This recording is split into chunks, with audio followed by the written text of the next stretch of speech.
president, governor, legislators, whatever. It's what we do among ourselves. I remember in 2020, a whole load of people had nothing to eat, couldn't go out.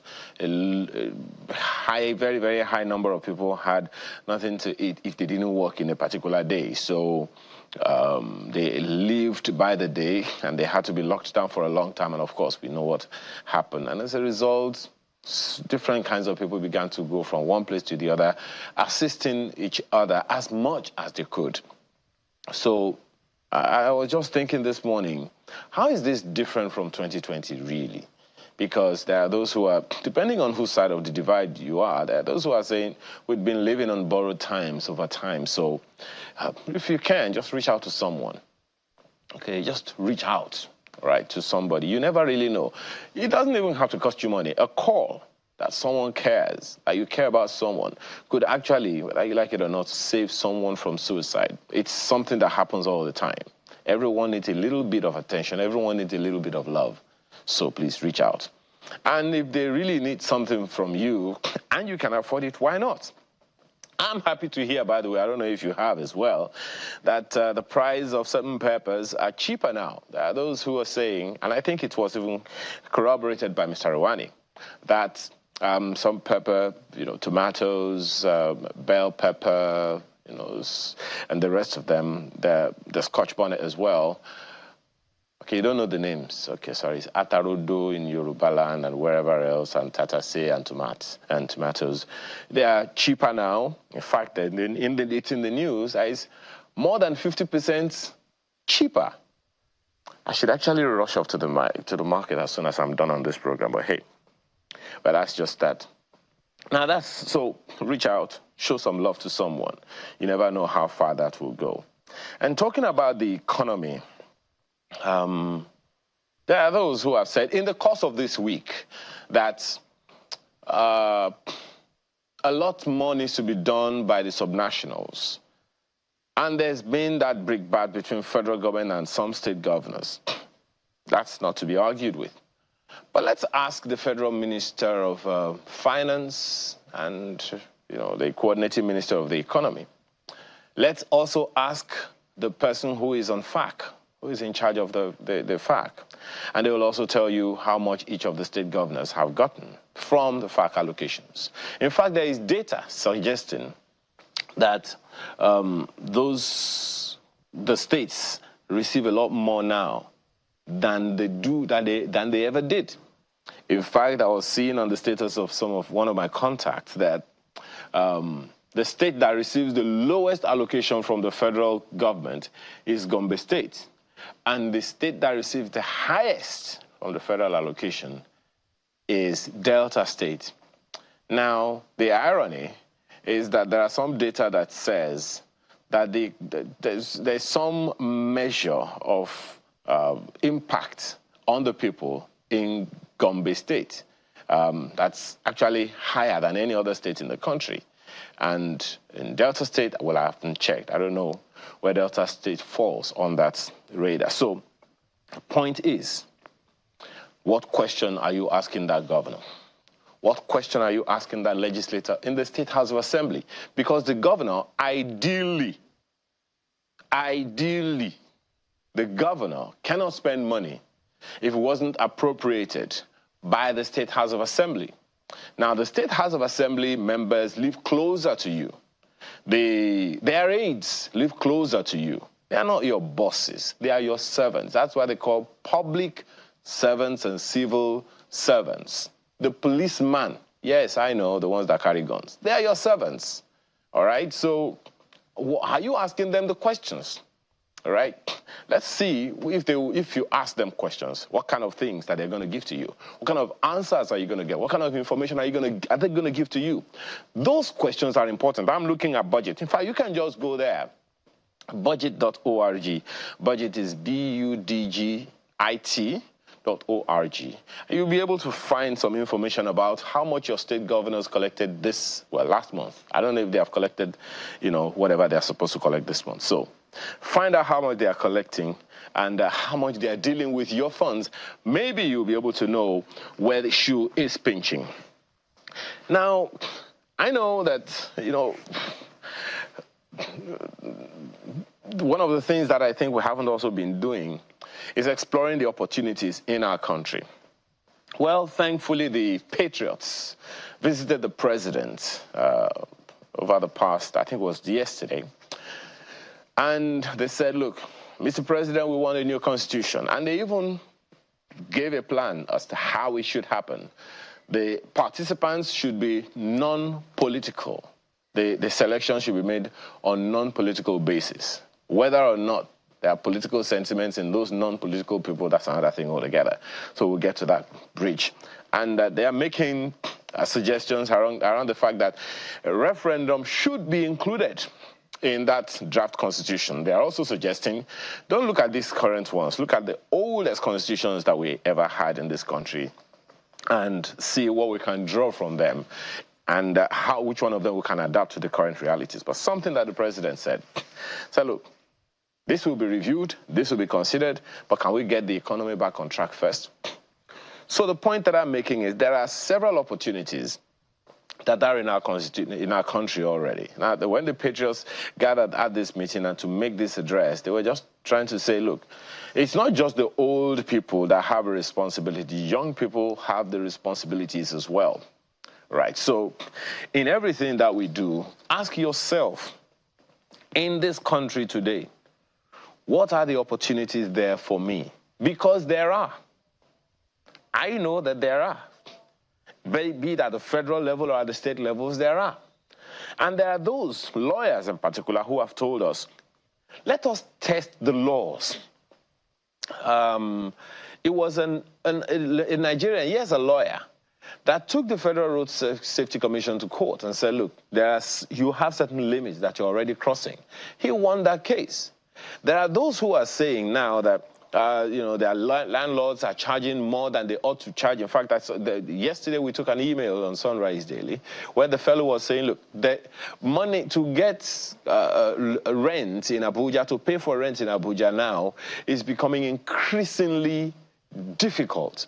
Some landlords will even ask you for as much as 2 years' rent when you get monthly, not annual salaries, monthly salaries.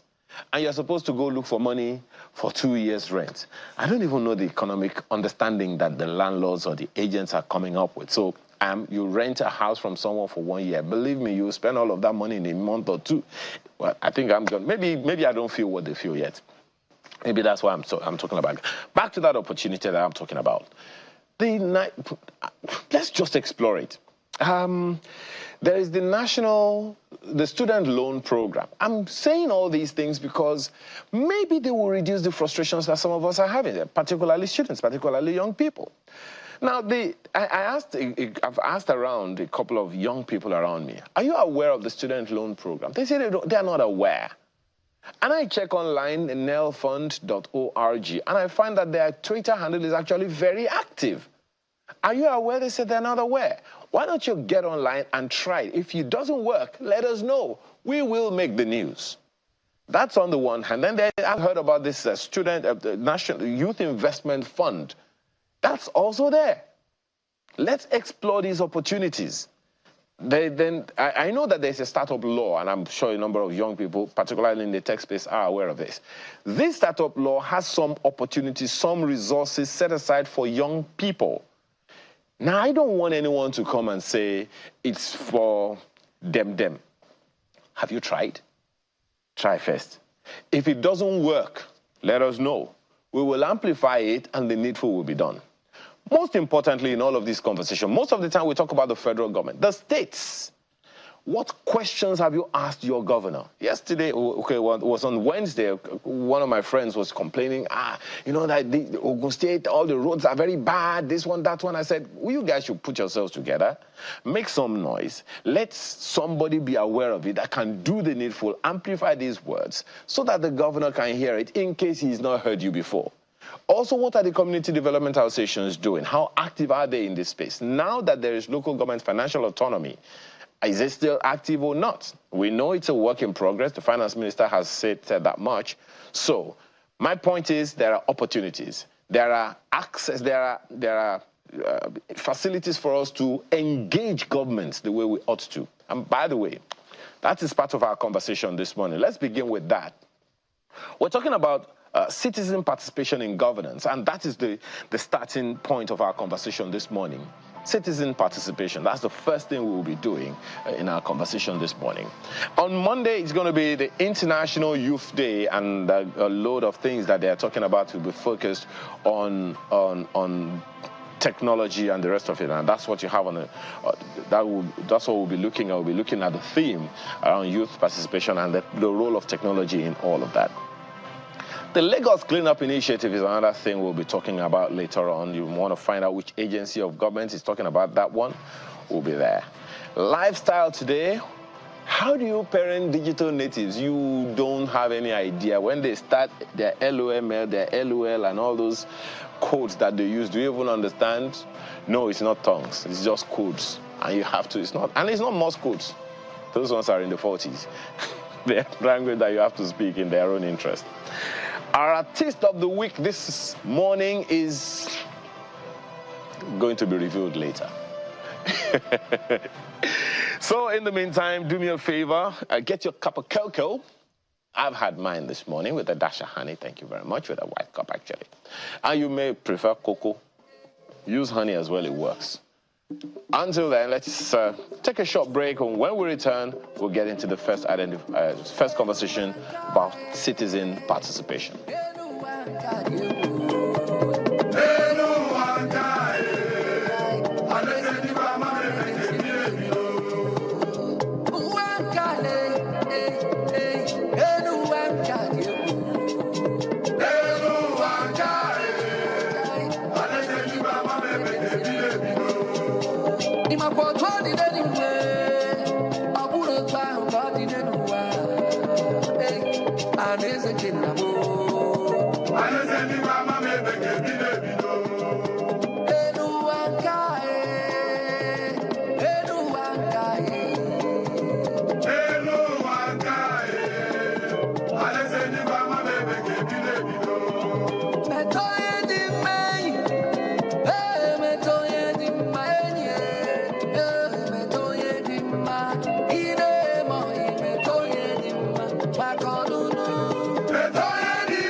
Well, thank you so much for joining us this morning again.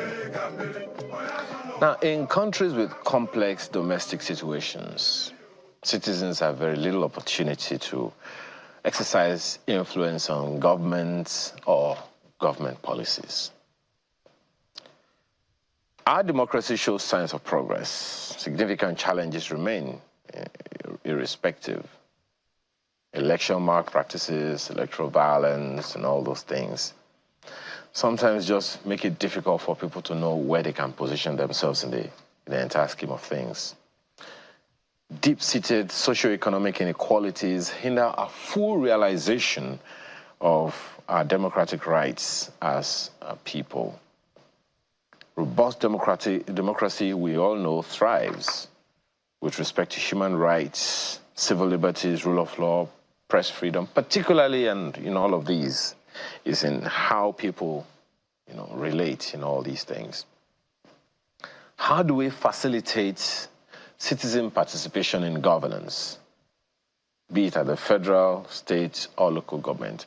Not just to complain about what government is doing or not doing, but how they really get involved in the entire process. Two gentlemen join us for this conversation this morning. Dr. Abiola Salami is here. He's convener, Make a Difference Leadership Initiative. He's also a performance strategist. Thank you for joining us this morning. Thank you for having me. We also have Mr. John Mutu in our Abuja studio. He's a parliamentary engagement advisor. Thank you for joining us, Mr. Mutu. Thank you so much. Good morning, Ayo. Let me begin with you, Mr. Mutu. And I'm beginning with you because largely, most of our governance today is about politics. It's about democracy is about politics. And politics here, we're talking about party politics and the rest of it. So, and I also know that you've moved around a bit, trying to facilitate engagement to the people and particularly legislators to even know their own rights. You've done that more than a decade ago. What is your understanding of citizen participation? What's the level or measure of citizen participation from what you know in this democratic experience so far? Thank you very much, Ayo. This is a very important topic, and I want to really thank you and congratulate Nigerians for opportunities like this to discuss this very, very important issue. Let me start by saying that Nigeria practices a presidential democracy, and in a presidential democracy, citizens' participation is the core of a presidential democracy. And in this case, I want to maybe qualify that participation to say active participation of citizens. Because our constitution is clear, says that the welfare and security of the citizens shall be the primary purpose of government. And that same constitution went forward to say that the government shall ensure that the citizens have the opportunity to participate in the governance process, where their voices, their aspirations, their priorities influence government plans, policies, and processes. It does mean that citizens is in the center of our democracy. And there are various platforms, various opportunities through which citizens can participate, starting from the leadership recruitment process, which is the election. The Constitution provides that for elective officials, they must continue to go back to the citizens to renew their mandate every 4 years. That is at the national level. But at the local government level, depending on the laws of each state, Elected officials at the local government, chairmen and councillors, are also expected to go back to the electorate to renew their mandate, to seek their support until the citizens vote for you. The person with the highest votes eventually have the right to represent the citizens. So it starts from the electoral process. So nobody can get into government in an elective position without the citizens voting for it. So whoever is sitting there representing the people. That is the first place. The second place is opportunities for citizens to influence government policies, plans, and budgets. The budget process at the national and the state level provides for opportunities for citizens to also participate in that process. It may be varied across board, but at least there are clear opportunities for citizens to participate. The other opportunity is moving downstream from influencing the budget to tracking government policies and programs. How are they implementing those policies? How are they implementing the budget? Are the budget speaking to the needs and priorities of the citizens? Are they complying with the laws passed by the legislature? It's another opportunity. Right? So there are various opportunities, and holding the public officials accountable is also another opportunity. True. But for you to be able to hold them accountable, you must be actively involved in monitoring and in tracking the implementation of those policies. It's not for you to sit down and wait for you to come and check what is, but you must be part of it as it goes on. Actively, I use that word actively, deliberately. Let me bring this so there to... are various opportunities for citizens to participate. Absolutely. But the level of participation is what we'll be discussing. Okay. And what we can do to increase that level is what we can be discussing. Whether or not people even participate is the issue. I think that will be our first step here now. Dr. Salami, you've listened to Mr. Mutu. And, you know, first of all, from all that he has said, and your understanding of whether or not people, citizens, are one, aware, or secondly, participating at all, much less his emphasis on active participation. What's your assessment? Thank you very much. It's great to be here. Thanks to Channels TV for always engaging Nigerians and informing Nigerians on what is really important. My thought is around first that each citizen, it is important for us to be aware that we need to take personal responsibility for the kind of governance that we seek. So it begins with awareness. Many times, because we are unaware, we don't really participate. And just like Mr. John Mutu said, it started from saying that this begins with elections. If we check how many eligible voters do we have in Nigeria, what percentage of that engaged during the elections? It begins with that.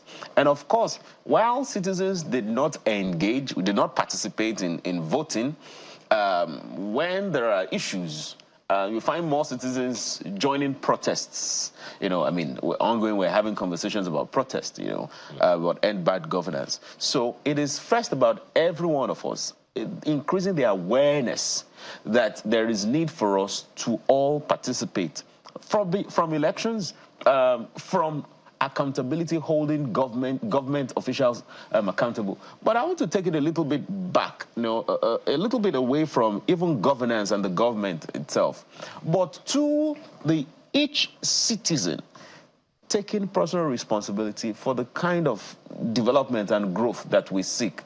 We are in the habit of finger pointing. The government has its own huge responsibility that historically in Nigeria, government has not lived up to it. Agreed. But the citizens as well, we have our own civic responsibilities that in many ways we're not living up to. You know, Dr. Salami, when we say government and citizens, I laugh. Here is why. I don't know if there has been a time we discuss Nigeria's problems, and those who know do not make reference that date back pre-independence of the country. There are those who would also reference, even the patriots, you know, spoke about, you know, a new constitution, and they were talking about the constitution of the 60s. So it's not like these problems are new. The problem here, Dr. Salami, is Why are we repeating the same cycle? The people who are in government today were not in government 40 years ago, 50 years ago, but we're still talking about the same problems. So if we're talking about citizen participation, what is missing? Is it not that citizens were not participating then, and the people who are in government today, some of them were not alive 50 years ago? So I mentioned something about history, and somebody said that what we have learned from history is we've learned nothing, from history. It's more of a structural thing for us, and I say this, that even if whoever we think is the best individual leader, maybe the person that succeeded in private sector, and then we think the person should be able to replicate that success in governance. The reason we've not found that kind of success recorded over time is because there is a structure that has been put in place. And based on how that structure is, it is not allowing the kind of growth and some expectations that we have. Talking about citizen participation, to what extent does the average person on the road, to what extent does a government policy touch that person? I'm talking about, the artisans, I'm talking about, yes, that group, to what extent? But you realize that when it's election period, people go to them and ask them to come and vote. And then all the issues around, giving people money or rice or all of those things, just to vote, they don't even understand what it is that they're doing, right? So it's structured, right? This did not happen in this dispensation. It has always been. And the interesting thing, another interesting thing, is that you find people who are in governance today that X period, some time ago, they were protesting and agitating that, the government of the day that time is not serving the citizens well. And then they get into office and they repeat exactly the same thing. So we find people who are in office who are now condoning what they condemned when they were not in office. And why is that possible? It's the structure that's in place. Mr. Mutu, you were talking about citizen participation, and I don't know how you take this, but it would seem like the bar is actually very, very low and already accommodates a whole lot of people. Here's what I mean. Qualification to get into civil service, level 6, minimum, first degree. Qualification to be an elected official, House of Assembly, legislator at the National Assembly, be it House of Reps or senator, to be president, is not up to that. It would seem to some people that the opportunity is already there for people to get in. The bar is really, really low. Could that be responsible for the low level of governance we have, or is there something else that needs to come into the fray? Yeah, I think I want to believe there are a lot of other things, and not primarily that. Because if you look at governance across maybe the states, you will see where we've had professors becoming ministers, PhD holders going into government, master's degrees holders going into government. We've even seen professors becoming local government chairmen in this country. Have they been able to perform better than people who went in with secondary school certificates? Is there evidence to show that the poor governance we're experiencing in this country is due to the low entry qualification? Is there? I think it's far, far more than that. We have also seen situations where people who are average, or maybe people who are secondary school holders, are performing professors in government. We've seen what happened in Cross River in the last 8 years. He was a professor, but was he better than his predecessors, or was he better than his peers who may not have those level of qualification? We've also seen people in the National Assembly, State Assembly, who are PhD holders. Did they perform better than their peers who came in as maybe secondary school or first degree holders? I don't think it's only that, but let me also give you my thoughts. Bad behavior reinforces itself when there are no consequences. Throughout, since you mentioned year in, year out, we keep recycling the same system, the same issues. But the truth is, when one person comes into governance, a governor comes in, stays for 8 years and leaves, accused of embezzlement, no consequences. goes with his loots. Another person comes in, watch the system to say that there was no consequence for his predecessor. Definitely, he will do the same thing. What is that safety net, or what is that thing that will be there to maybe dissuade somebody in government from committing, perpetuating crime when he knows that his colleagues goes away with it? Is there even any incentive or reward for being a good person in governance? Have we even celebrated those who have remained upright in governance? So if there is no reward for being of good behavior in government, you've seen maybe 2 civil servants retiring at the same time. One wanted to be, or was upright, they refused to collect bribe, refused to embezzle money, retires and live in penury. Another man who done all the consequences, pilfered the resources, embezzled resources, living large post-retirement and taking care of himself. And the man who retired innocently could not even get his pension and cannot even take care of his basic.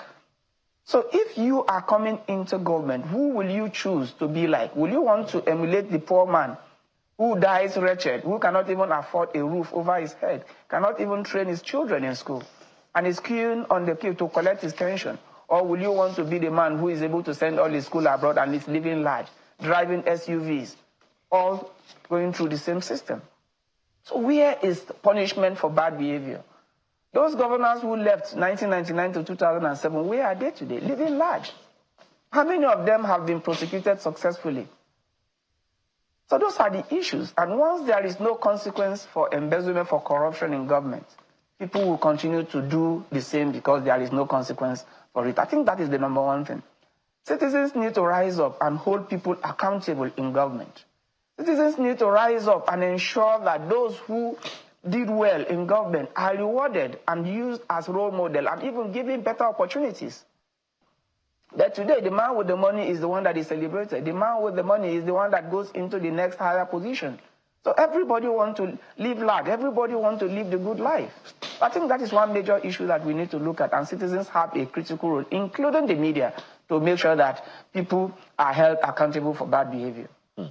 You agree? Stop here for now. Okay, you agree with him on that? I agree 100%, because we seem to be hypocritical as citizens, because the same citizen who is in some sects demanding for good governance is the same citizen that is following the man or the woman with the money. And it begins with that, again, personal responsibility, accountability.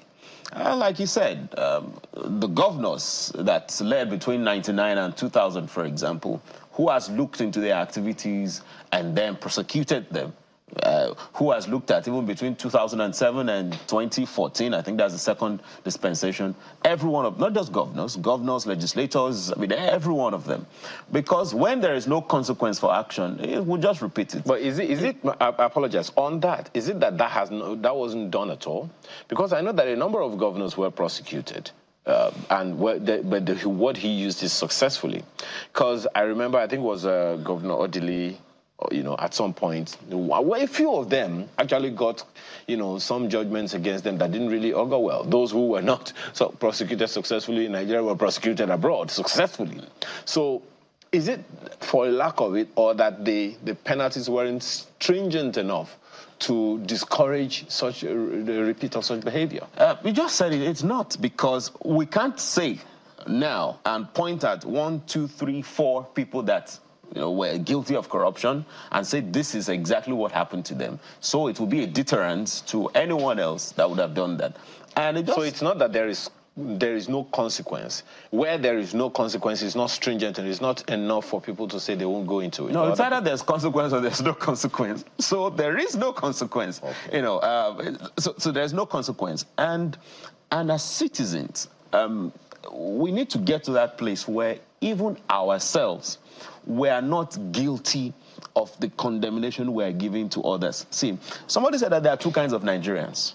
That there are the Nigerians in office embezzling, and there are the Nigerians who can't wait to get into office to embezzle. I said I disagree with that. And then until the person told me, one, who are the people who collect money to vote? Is it the people in politics or the citizens? I said the citizens. Two, so that when you go to maybe a civil service commission, you need to get something done, and then they pass you from place to place to place to place to place, and then you need to grease some people's palms before they get what they are supposed to do, what you are supposed to receive as your right as a citizen. You know, he said, who are the people there? Is it the people in government or citizens? I said citizens. So he said, so what are you saying? That because every one of us, back to personal responsibility, every one of us taking personal responsibility, having integrity to build and move the nation forward. There are people, as we speak, who are agitating to, get into governance, and the purpose is not service. The purpose, if it is service, is to serve themselves and to serve their cronies.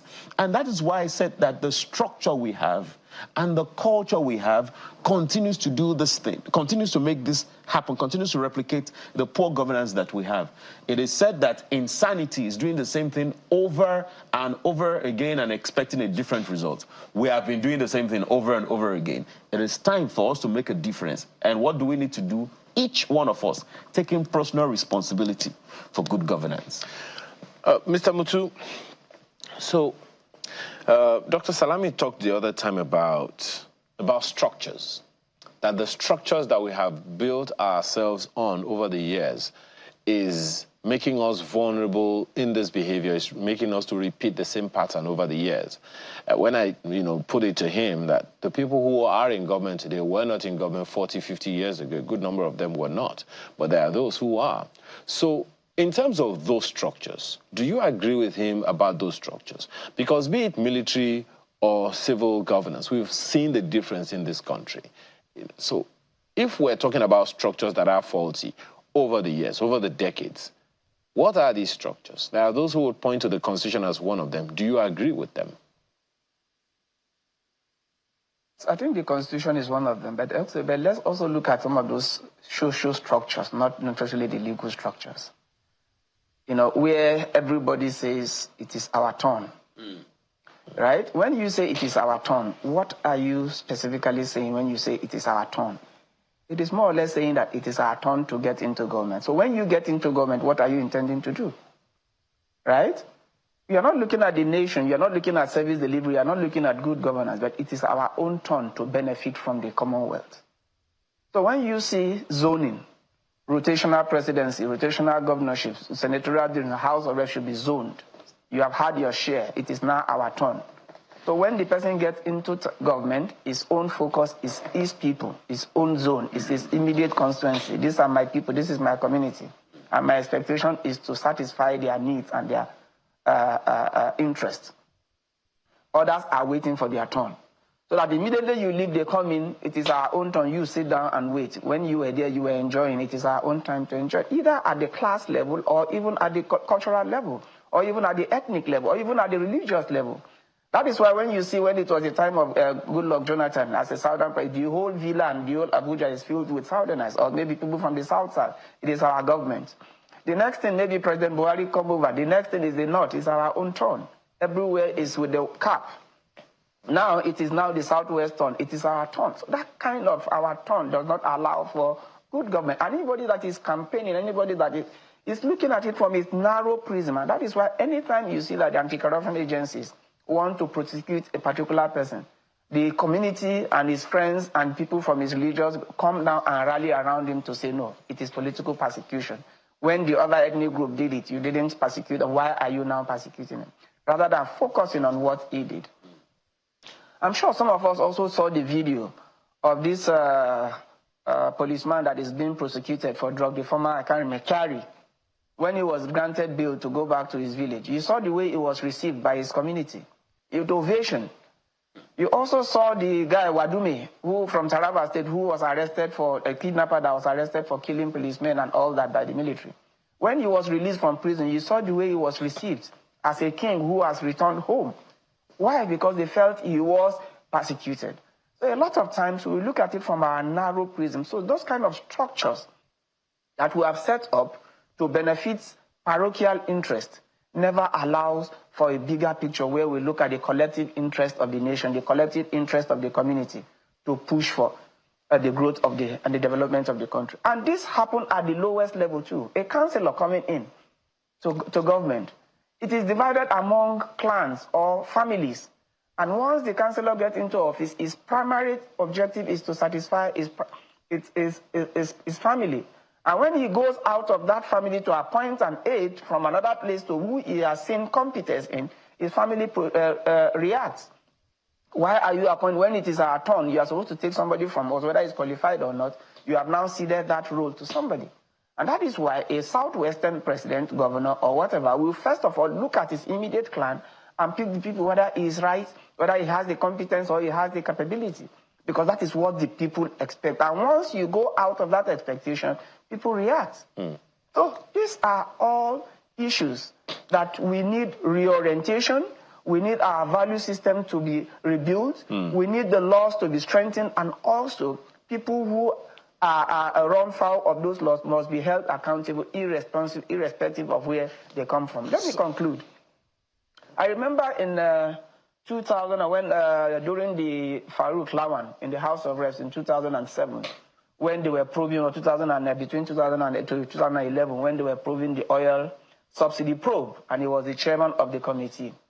And I remember the bribe saga between him and Otedola. Nigerians, they were probing millions of dollars, hundreds of millions of dollars in fuel subsidy. But at the end of the day, the man who was the hunter became the victim because of $670-something thousand. Nigerians all focused on $677,000 and left the hundreds of millions of dollars and billions of dollars that was at stake. Nigerians, now I want to describe them as people in the Roman Colosseum. You know, during the, I can't remember the exact word. Once they pay for blood and once they can find blood in whatever form, people are satisfied. We must go for the bigger picture. We must make sure that everybody is held accountable. Otedola is now a hero. He's celebrating and has gone home with his resources. But the man who was chasing him has fallen because of 670, and everybody is quiet about that. I think there are bigger issues that Nigerians really so need. In terms of holding people accountable, the question then is, what are the structures on ground to do that? Mr. Mutuana, I'd like you to do that maybe in a minute or so. And just give us a list what structures are. Here is why I'm asking. The most important one is the audit process. Just a second, just 1 second, Mr. Mutu. You are aware, we'll come to that audit process as one of those instruments, but you are aware that in this country there have been several attempts to recall legislators according to the Constitution, according to the laws that set them up, that these people can be recalled. How many people have been successfully recalled in the name of citizen participation? So if the structures of holding people to account is not easy, it's unnecessarily and overly cumbersome, why would people be interested in holding them to account? I agree with you completely. They are quite cumbersome, but there are also other opportunities. There are some that are cumbersome, but it is now for citizens to push for those systems to be amended. The constitutional amendment process is going on. Has anybody even raised that as an issue for consideration? Our citizens groups even submitted a memo to the National Assembly for consideration on reducing some of those barriers that hinders effective accountability. And look, and I was going back to the issue of the audit process. The audit process is the most important mechanism for holding people to account on a day-to-day basis because it's a continuous process. But that audit process has been so weakened deliberately by the executive because they don't want anybody to hold them to account. And you'll be surprised that the Auditor General's office today, it depends on the 1956 ordinance, has no enabling law that is supposed to enhance its effectiveness. And how do you expect that office to perform when it's not even effectively funded? So that is the Auditor General's office is number one. Number two is the legislature, who has been given the primary responsibility of providing oversight, and they have failed woefully on that mandate, woefully. And that can also be explained. There are a lot of also other challenges that inhibit their ability to perform that function. And number one is citizens' inability to also hold them to account. And one of it is the recall issue that you mentioned. But these same members of the National Assembly or the State Assembly, who you have judged not to have performed, will come back tomorrow to seek re-election because of the resources at their disposal. Nigerians still queue and vote for them. So when you vote for them to come back, collect your own share, and they come back, what do you think they will do? The first interest is to recoup their resources that they have wasted during the elections. The third one is the anti-corruption agencies, the EFCC, the ICPC, the NFIU, and also the Code of Conduct Bureau are also structures that are supposed to enhance accountability. But again, politics, control, external influences have also weakened their ability to, and corruption has also weakened their ability. And lastly, the judiciary. The judiciary, you saw the last report that has been going around the social media. The judiciary that is supposed to be the hope of the common man has now been adjudged as the most corrupt, bribery-taking organ. So if the judiciary is now culpable, who are supposed to sentence people who are corrupt is now even more corrupt than the person that is before them, how do you expect the system to work? And again, it comes back to the citizens. It comes back to the civil society groups, it comes to the media, it comes to the common man, it comes to me and you to be able to change starting from the electoral process. Yeah, perhaps the origin of this, all of this, Dr. Salami, is, I mean, you talked about repeatedly about people, citizens taking responsibility. If you are going somewhere, you should know where you're going. Now, it is the knowledge of where you are going that will determine the choices you make. Yeah. Whether you're going to fly, or you're going to take a ride, or you're going to walk, or you're going to go by boat or something. It will determine your mode of transportation to get to where you're going. Do we know where we're going? Number one. Number two, do Nigerians have that sense of nationhood? That because we have a pride in the country. We fly the Nigerian flag anytime there is a protest. Whatever it is, we are flying the protest, the Nigerian flag. We sing the national anthem. But do we know where we're going? Is it enough to guard our trajectory, our sense of nationhood, our sense of patriotism, whether we are in government or not? We don't know where we are going. Because there's no one clear statement that tells us about where we're going. We have some elements in our pledge, national anthem, both the current one and the previous one. We have some statements in it, but there's none of those statements that seem to mean anything to us. It may mean something to a few people, but it doesn't sound like something that means anything to us. So to the question, do we know where we're going? Not quite.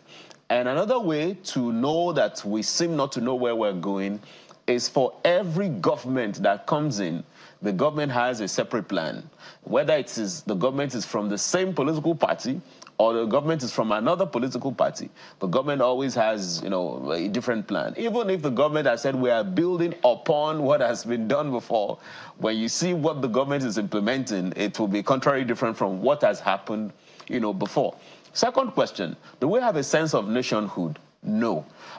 Because for the average person, the southwestern person generally is first a Yoruba man before he's a Nigerian.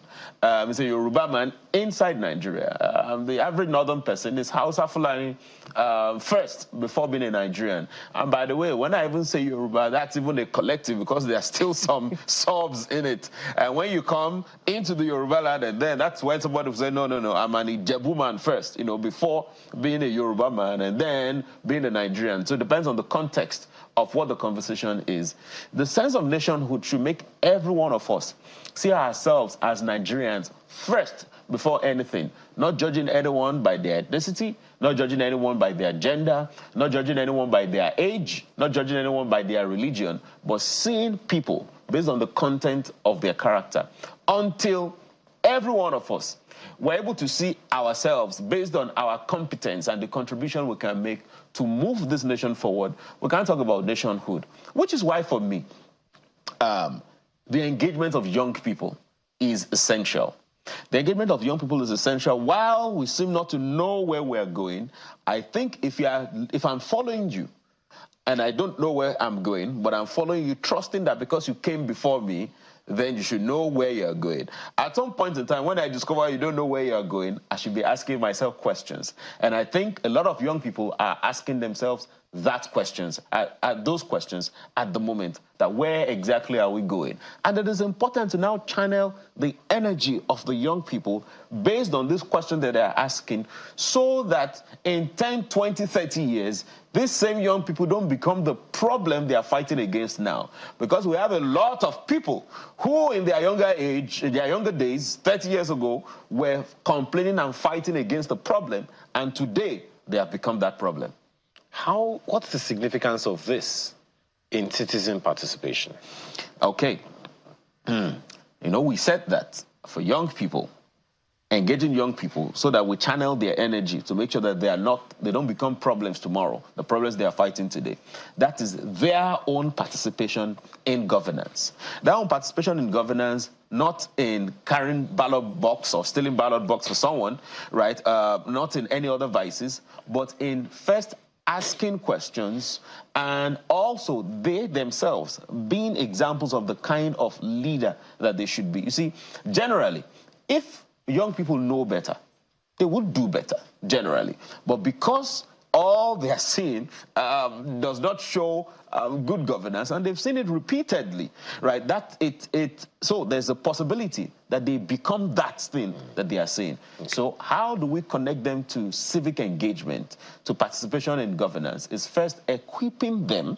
Second, knowing that they can ask questions. Third, giving them the orientation that whatever it is you are saying, you are complaining about now, you are meant to be a solution. Because insanity is doing the same thing over and over again and expecting a different result. Well, Mr. Mutu, same question to you, but the angle I'd like you to look at it is from the political angle. There are those who think that the young people that he spoke about are not really being engaged in the political process. They're just like tools or instruments that some people use for political, achievements and all of that. So in terms of engaging the young people, what should be the narrative, particularly at the lowest levels of governance in the country, the local government? What are your thoughts? Do you have instruments in place, legal instruments, to facilitate that? Important question, but permit me to maybe take it this way. Do you know where you are going? It's a leadership question. It's not a followers question. It's a leadership question. Most of young people, citizens, are followers. We follow the leaders. And in this case, government, right? So even let's ask, have our leaders been able to even chart a vision or a course of action for Nigerians to follow? The answer is no.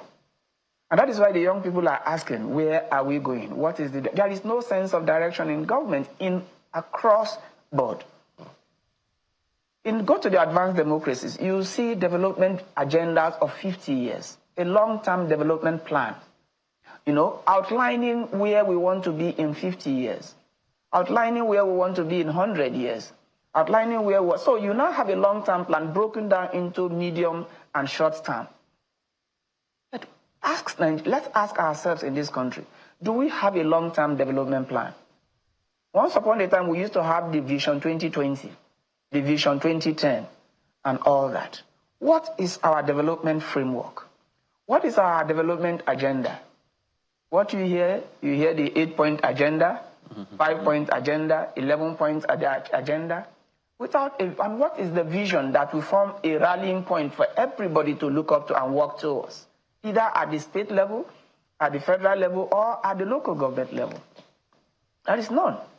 And what we see now across is a medium-term development goal crafted into the MTEF, medium-term expenditure framework, not even the medium-term plan. I remember during the last administration, we had the MNDT, the medium-term national development plan. How many years plan? 5 years. Is that a vision?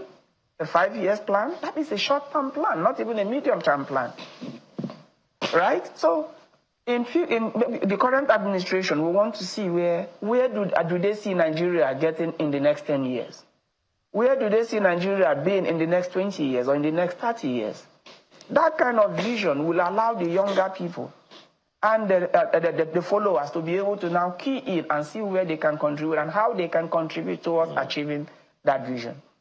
And that is why Nigeria failed to achieve the MDGs, the medium term, the MDGs.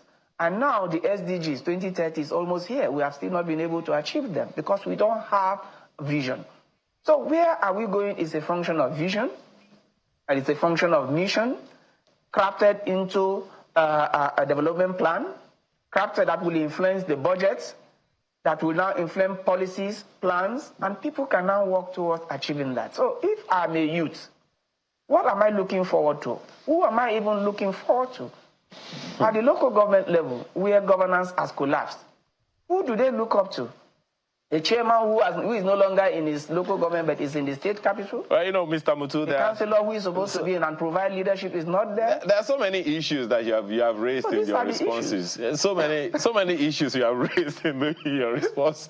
You know, I'm asking you questions and you are giving me more questions. I thought I was going to get answers, but you know, I mean, it's the reality, right? You see, Ayo, what I'm trying to do is to provide the context so that we don't blame the followers too much. We don't blame the youth too much, right? It's understandable. But again, in this part, it is a leadership, but the citizens need to start asking the question, where are we going, and hold them accountable. I think that is the message. Yes, especially because even the followers themselves will get into leadership eventually.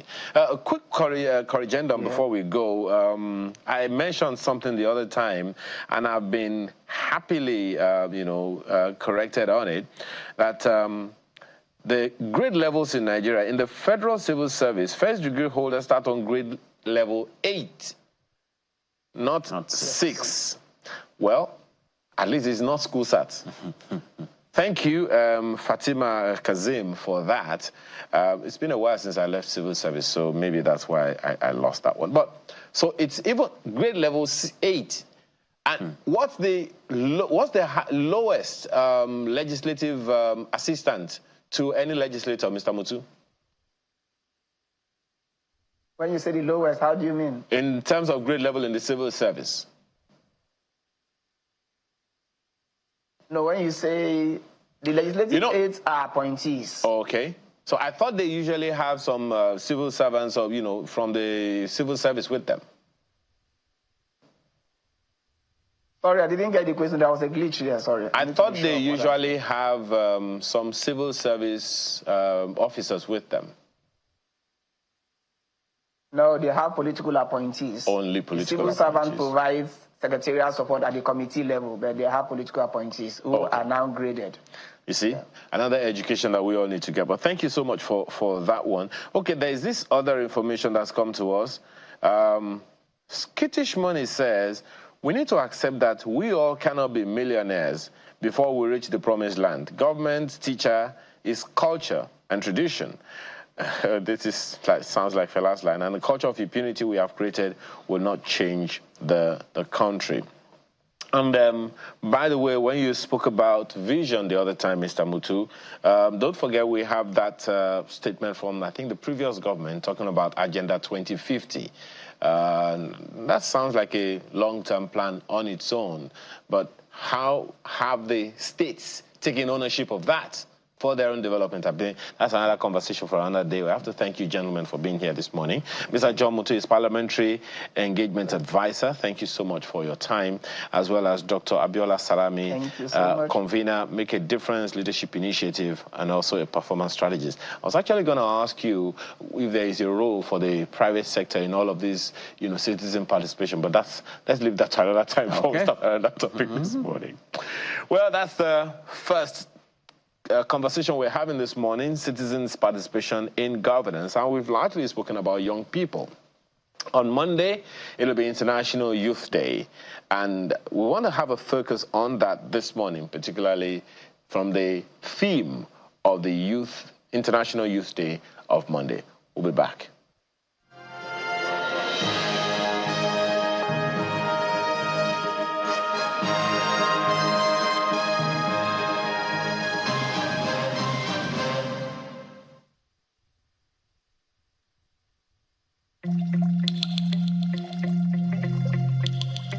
The Duchess International Hospital caters to every aspect of a family's health needs, a one-stop shop for maternity and child health services, emergency medicine and critical care, medical and surgical subspecialties, dental and eye care, and a range of other subspecialties and services, all available at a single location right here in the heart of Ikeja.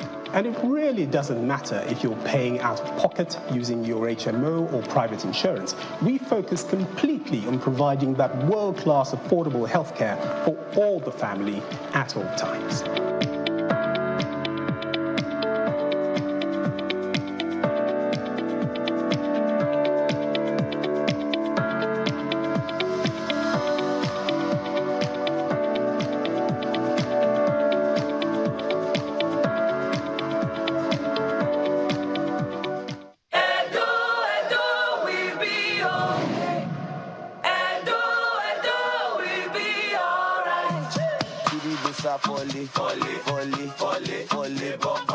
And then bring the men, we go solve problem for we state, we go make us happy. Chiri Bosa Folly, but party. Better things go flow from post to post as it's supposed to be normally.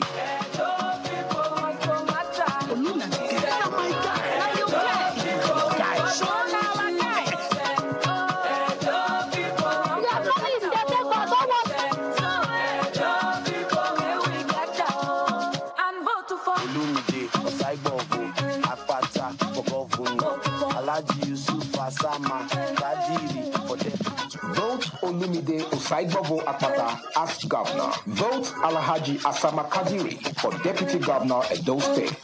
Vote Labour Party.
It's International Youth Day in 2024. Thank you for staying with us. Now, the theme for this year is Youth Digital Pathways for Sustainable Development. You know what? Let's just get into it. Two gentlemen are here with me this morning. A good number of questions that one should be asking is, again, back to the issue of awareness and back to the issue of opportunity. Back to the issue of whether or not people have the skills that they need to follow the digital pathways for sustainable development, particularly for Nigeria. Whether or not we have been able to, or we can, scale down those things that we are aware of in the different parts of the country, 774 local government areas in the country, 36 states. Two gentlemen are here with me this morning. Mr. Oludare Akinlaja is a development consultant. Thank you so much for joining us this morning. Thank you for having me. Appreciate your time. Yes, as well as Mr. Laolu Ibitoye, who is lead creative ideas to sites. Thank you for joining us this morning. Thank you for having me. Let me begin with you, Mr. Akinlaja. Talking about technology and all of that, one of the orientations in my head is that young people have this superpower. The superpower is technology. Yes. The people who are much older today, their superpower in the 60s and 50s into 60s was education. With that, they were able to galvanize the country and take on the colonial masters to get independence for Nigeria. The superpower the young people have today is technology. Why do we seem limited to be able to galvanize that for ourselves or for national development? All right, thank you very much for that question. I think it's the inability to fuse the strength of two generations. Now, technology is not a standalone. Technology is an amplifier. So, our parents and the older generation did well because there was some bit of understanding. There was education. People were enlightened. They knew what to do, how to do it. Now you have technology, and if we're not careful, we're going to be amplifying ignorance, right? That's why you see you get into certain conversations. There's technology. There's more speed, which is an amplifier. It's quicker, but it's watery because it's not built on something solid and solid. So I think it's important that while we're pursuing technology, talking a lot about technology, we have to be focused a lot on education. The assumption or the level of assumption about certain things is and people say so much with confidence these days because take for instance quickly, people have set up a ring light, there's a phone, they go on TikTok, they say something, I'm wondering, did you check? Did you fact check? Did you research? So I think our ability to make a fusion of having correct information, solid people being properly enlightened, then with the advantage of technology, finding that perfect fusion point, I think, is very important for the development we talk about. Mr. Ibitoye, do you agree with him? I do, and what makes it even more intense is the amount of information that is available to the average 10-year-old right now. With the advent of technology, the amount of information a 10-year-old has on his iPad is much more than what was available in the 1940s, 50s, 60s, right? So there is a whole lot going on, and because of that, like you rightly said, people have very little patience to actually do their homework of knowing what is what is available. Isn't that a function of hunger or poverty or minimal means that people have? The average young people is seeing stuff and he wants to also live large, live good, live a good life. Everyone wants to live large. But before you can get there, you're going to have to grow. It's a process. And sad to say that a lot of young people, for us right now, we find it very difficult going through process, right? Understanding that before you get to that place, those things you see, you're going to have to grow into it. There is a whole lot that you can actually achieve on the internet right now, but because we are so much in a hurry to get there, right, we are not ready to go through the process of learning, of becoming, of evolving. You see kids right now creating technological solutions, right? But for a young Nigerian who sees, oh, I want to do this, I want to get this result, but would you be able to actually learn the things, apply yourself to the skills that would help you actually attain those results? And truth is, the hunger is there, but the hunger is not your excuse for actually not doing due diligence to learning, to growing, to become. If you jump up, you will come down. You're going to have to grow up to get there. Mr. Akinlaja, yeah. I can see you are smiling. You are probably wondering, you probably have an idea of where I'm going. There is a Yoruba proverb that was sung in a song by a juju musician, Ebenezer Obey. He said, if you remove hunger from poverty, then you have reduced poverty. I agree.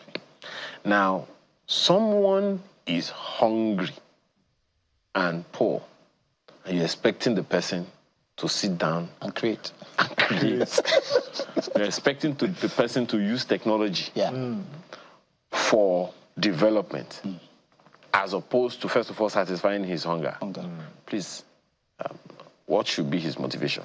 Well, Maslow's hierarchy will validate your point. Basic instincts of survival. Right? People just want to survive and get ahead.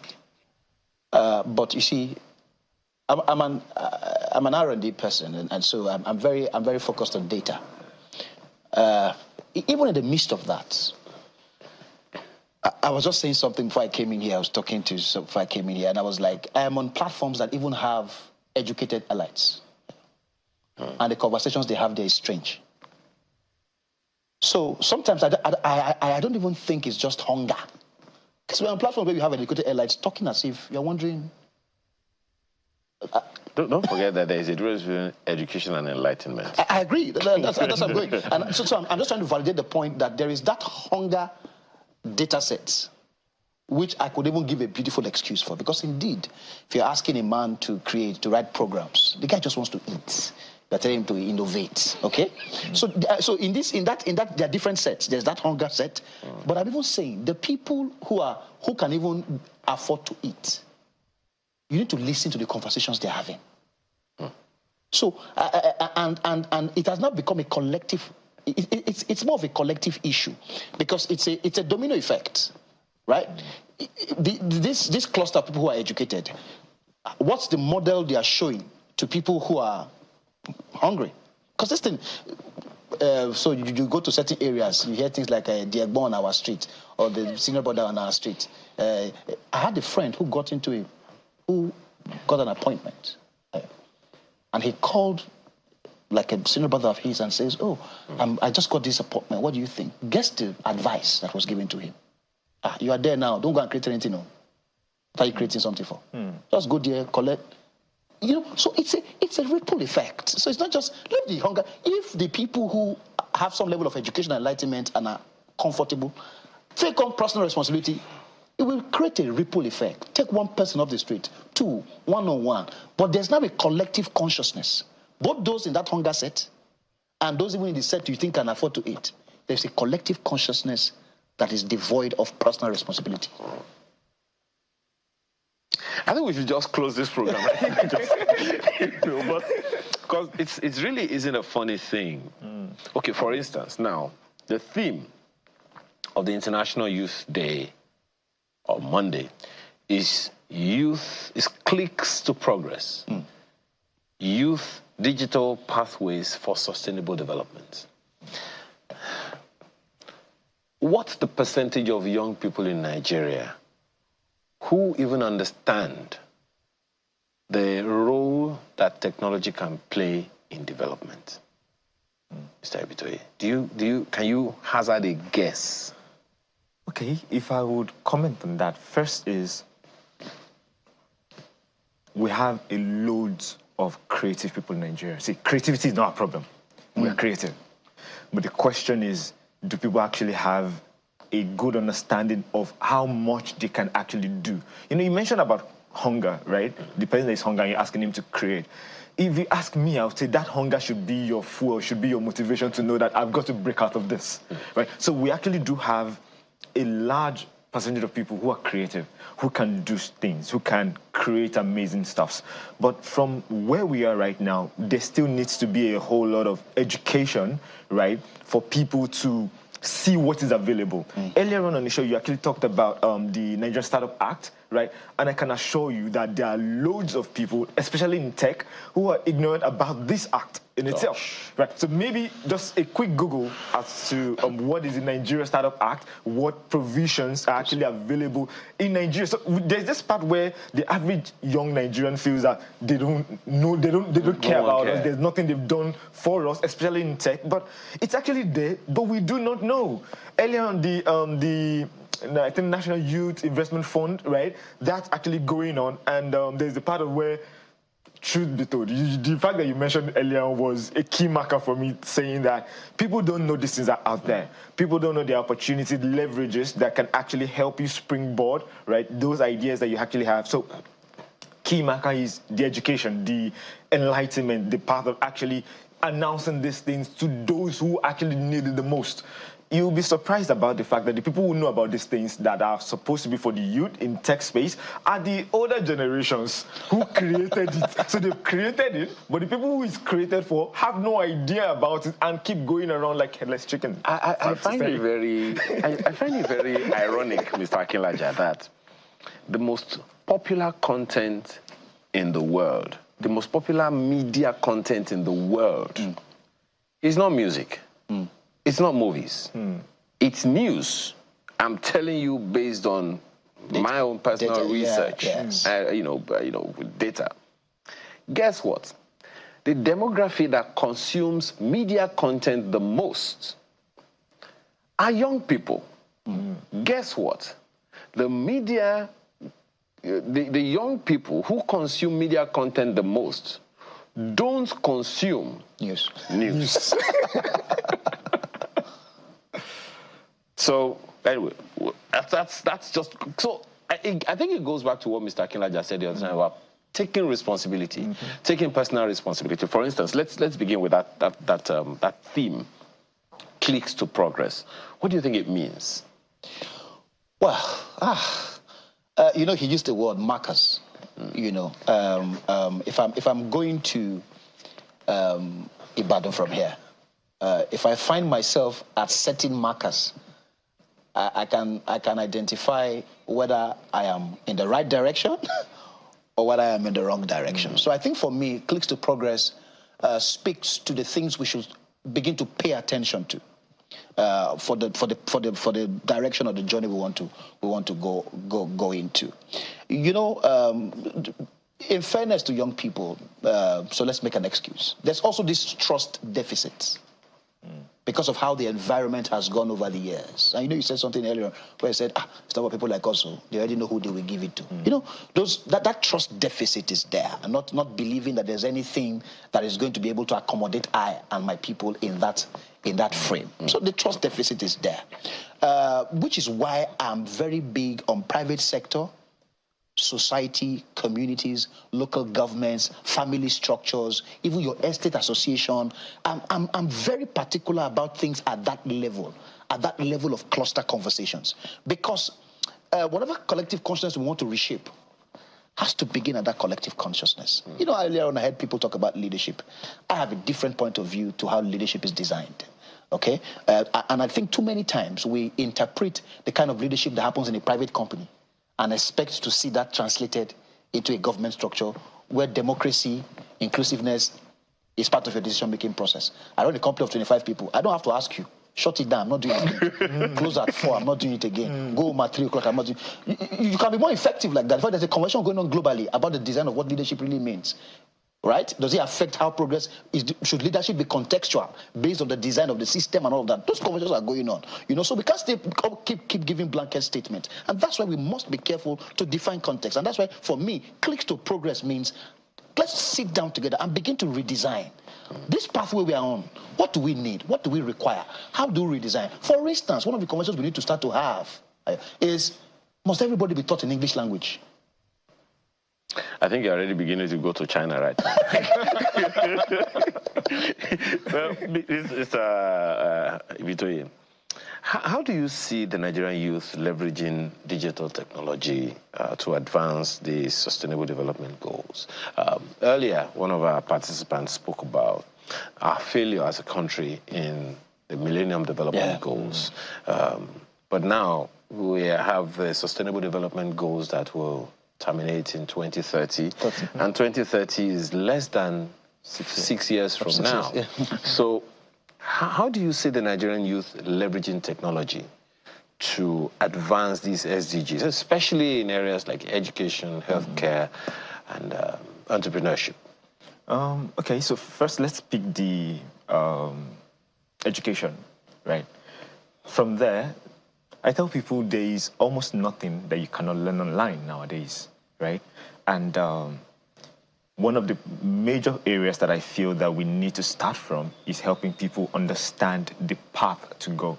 There's a lot of information online. I was talking to someone who was trying to learn something recently, and she has downloaded loads of videos, watched a lot of stuff, and I say there's a lot of information. You can't go through them all. So what you need is someone to actually give you, okay, fine, this is the path, this is where you start from, and this is what goes on next, right? That helps you see a specific direction. You don't need to run into rabbit holes, right? But going for that now is when it comes to creating, one of the major things I'm big on for people right now is collaboration. In our tech space right now, everybody wants to be CEO. Everybody wants to be a founder, right? Which in a lot of ways, it's pulling us down the more, right? And I'm happy for the fact that nowadays we have loads of co-working spaces doing a lot of things in collaborations, helping people, incubations, right? Incubation processes to actually take your idea from startup, right, to production and all of that. So we need to be big in the place of actually collaborating more, ensuring that we have that synergy in ensuring that we don't just, we have a lot of half-baked ideas, right? We have this, I have a big idea, the next Facebook, right? It's great, but I feel we would do more, we would achieve a whole lot more when we leverage on each other's strength, collaborate a whole lot more, and most importantly, find definite directions, right? In place of healthcare, right, there are new startups coming up for people who are trying to help people with eye impairment, right? And if you look at that idea, it's a great one. It would really, really go a long way in our environment. But when someone feels that this thing, let me just do it in this small environment, not knowing that there are policies, there are people you could collaborate with, even in government, right, that would actually take that idea from just your local environment into something that could go national, even globally, right? And in such scenarios, bringing the place of enlightenment, bringing the place of education, coming back there and telling people, see, this thing is possible. You can do more if you only look beyond your trying to get the money, getting the grant. We've seen a whole lot of tech startups actually going ghost, right? Failing would be a strong word because in my opinion, it was probably never designed to fly, right? So coming from the place of this thing can actually solve a problem. This thing can actually help achieve the goals we're actually working towards if done right. Right? So right now, it's not the fact that nothing is happening. It's the fact that things are happening probably in the wrong direction or probably we're having half-big efforts going into them. Perhaps because there wasn't or there aren't clear-cut visions. Exactly. Before you started out, have a clear... See, this part of people starting things but not even having an idea of what you're doing in the first place, right? It has a lot to play here. So before you even start, be sure to do your homework. Be sure to have a clear-cut direction as to where we're going. What problem are we trying to solve, right? So you're starting another idea. Okay, fine, that's a great idea, but what problem is it solving? And how exactly is this thing going to play a part in the bigger picture?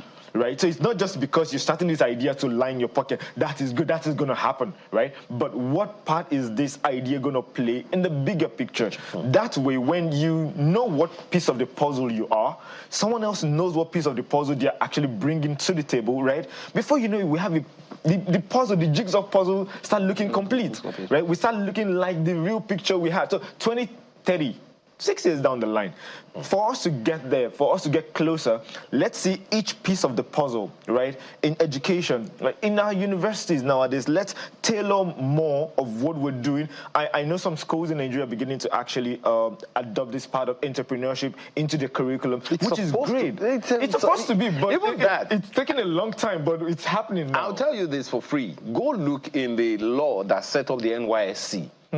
The National Youth Service Corps. If you did not have entrepreneurship in university, you were supposed to have entrepreneurship in the NYSC. It is part of the cardinal principles and the objectives of the... Anyway, let me not even get that. Now, Mr. Kilaja, I know we've talked about hunger, but aside from the hunger, What challenges do you think young people face in accessing digital technologies? And how do you think these challenges can be addressed? Well,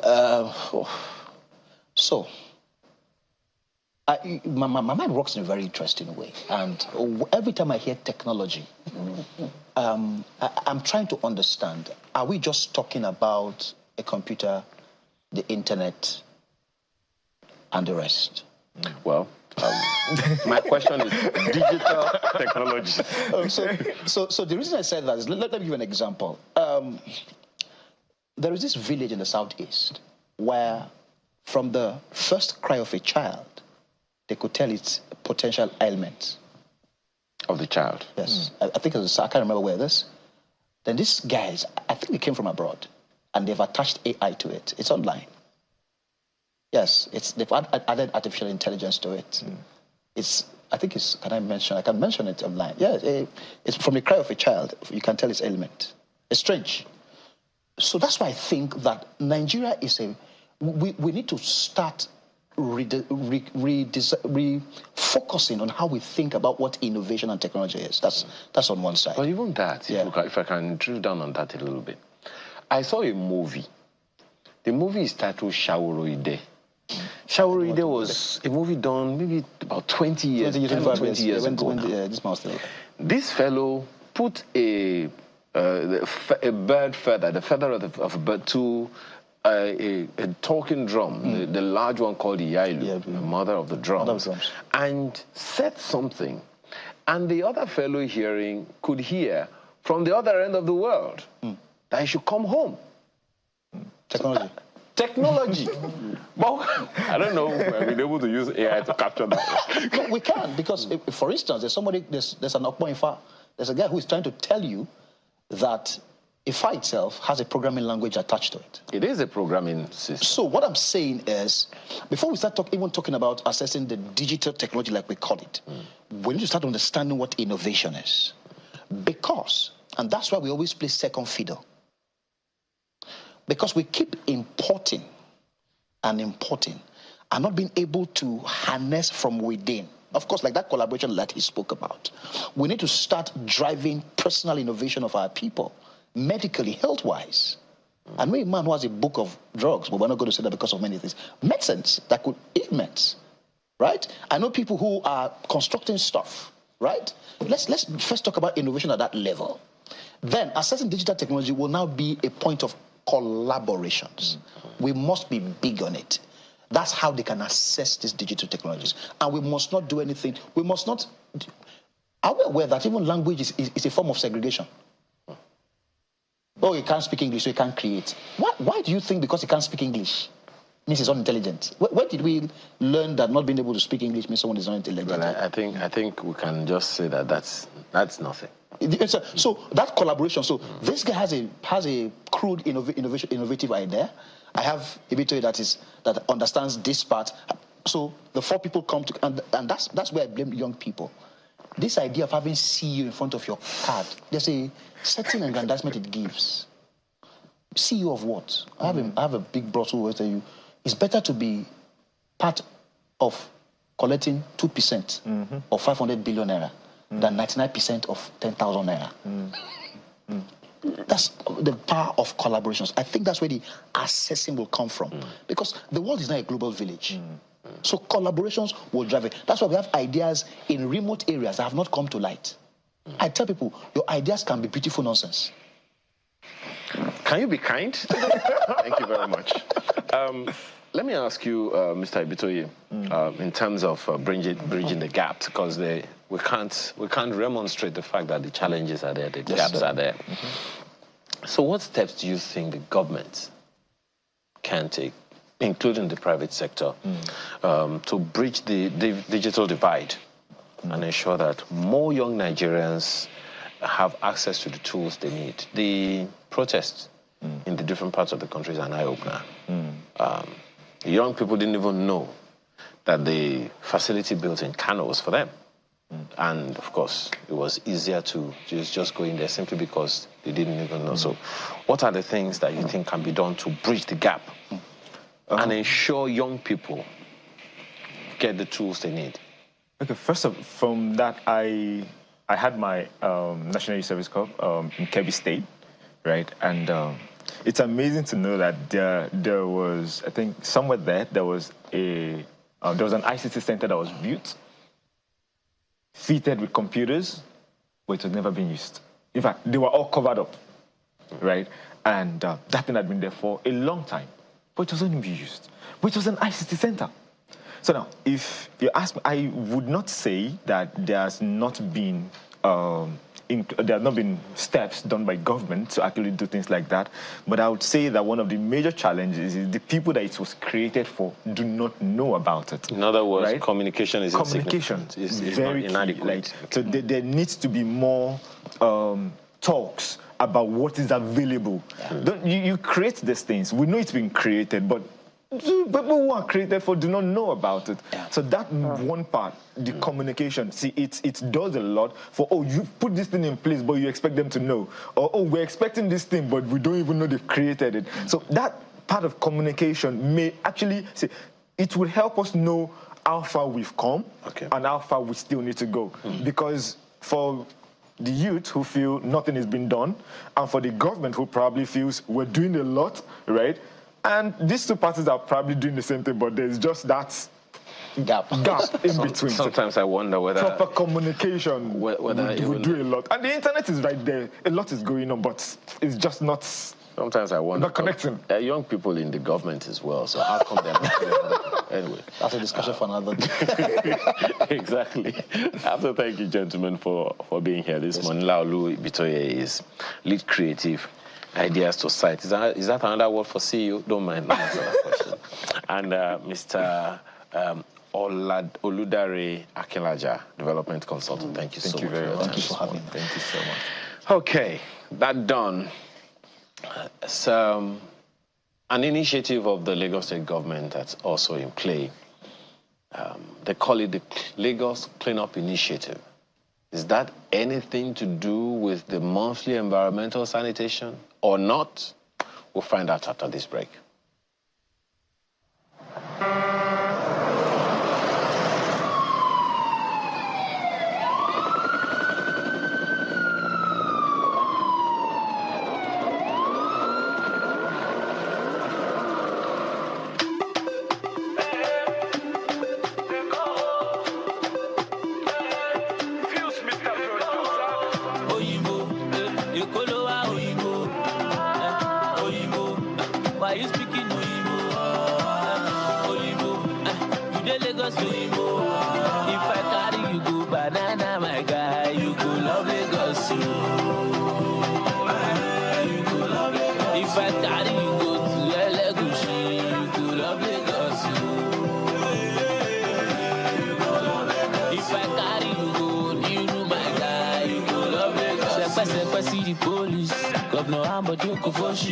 Helicopter low for looking, you cannot deny you don't see.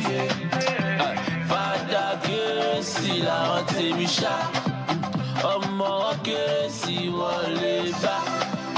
Go to Copa Copa la ante misha. Ìtẹ̀síwájú Èkó la ante miwa. It never finish. Ọlọ́pàá don't get new motor. It never finish. Ewu tẹ̀rí yẹ o ti pọ̀ tó. Òyìnbó, Èkó ló wá òyìnbó. Òyìnbó, speaking òyìnbó. Òyìnbó, you dey Lagos òyìnbó. If I carry you go Ikeja, my guy, you go love Lagos yo. You go love Lagos. If I carry you go Badagry, my guy, you go love Lagos yo. You go love Lagos. If I carry you go to Lagos Island, you go love Lagos yo. Ele jamo, ele tiko, ele bajano. Central of Excellence, lewa in case you don't know. Mijaye, Mimale, Mijaye, Mibele, Mijaye, Kakaki, Obasumi, Malole. Riding through my city, hustle in my city, made it in my city, God bless my city, Oyinbo, Ekolo wa Oyinbo, Oyinbo, why you speaking Oyinbo?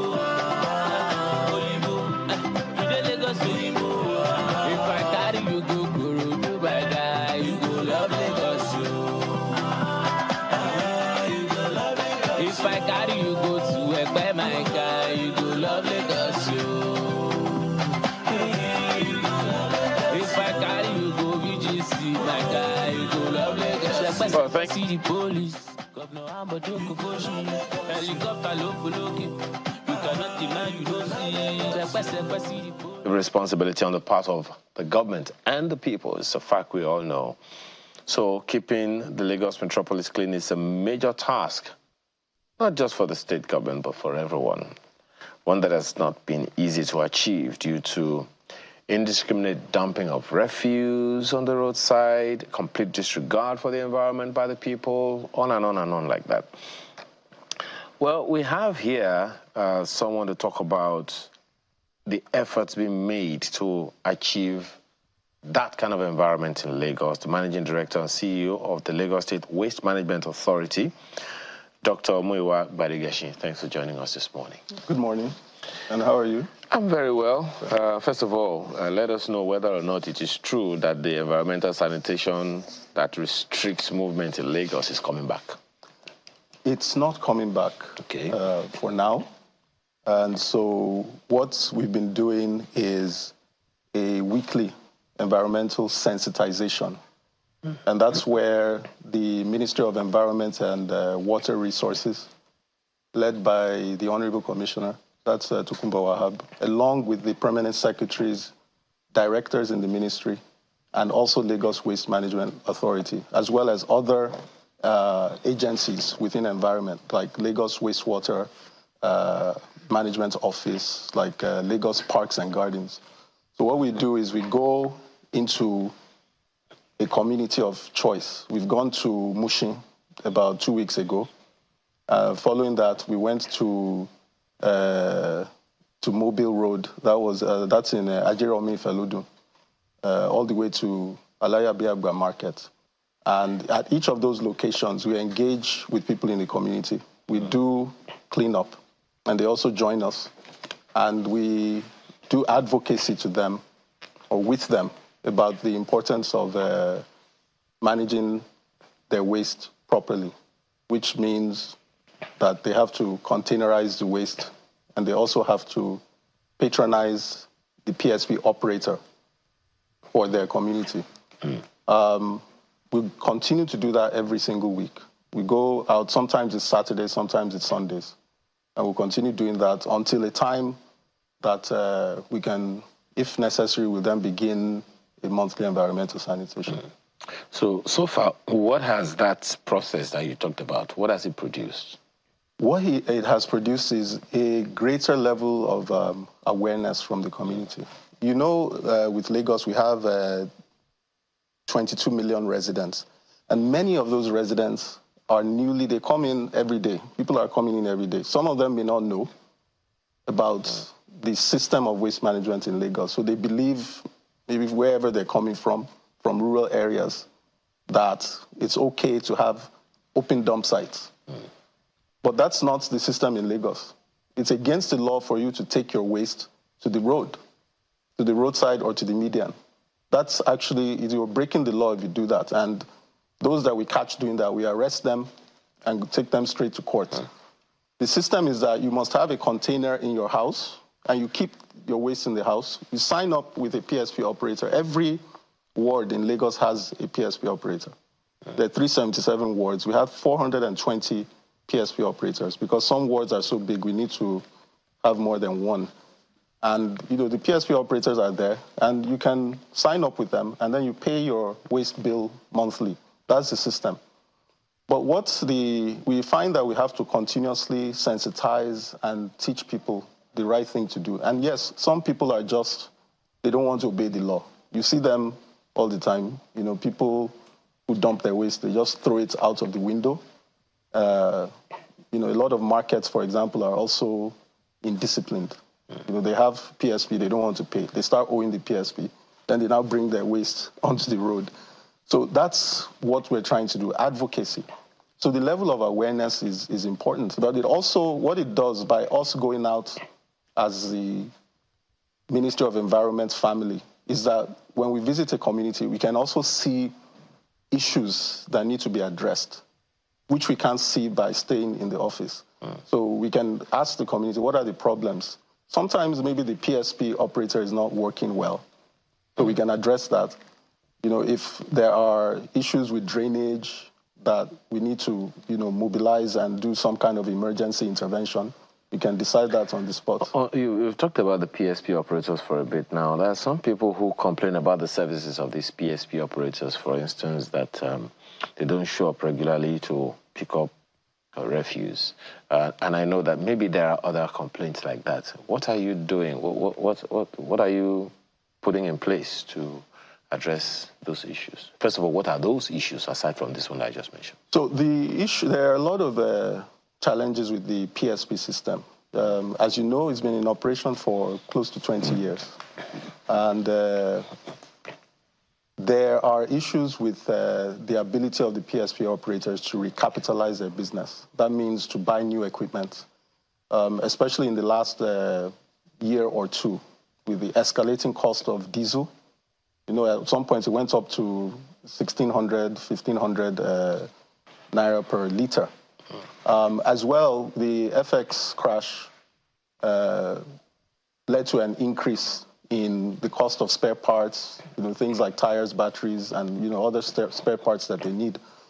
The government is doing a lot. We support them with subsidies every month. We're also in the process of supporting them to acquire new equipment, which will be CNG-powered trucks.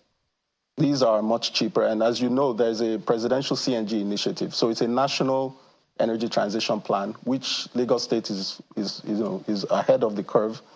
So with us at Lagos Waste Management Authority, we're working with Ibile Oil and Gas to establish that network of filling stations at some of our own operational sites.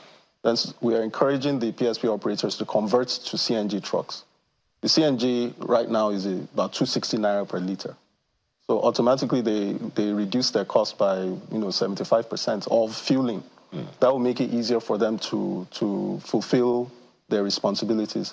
Another major challenge is that people don't pay their bills. In many places, people refuse to pay the PSP operator.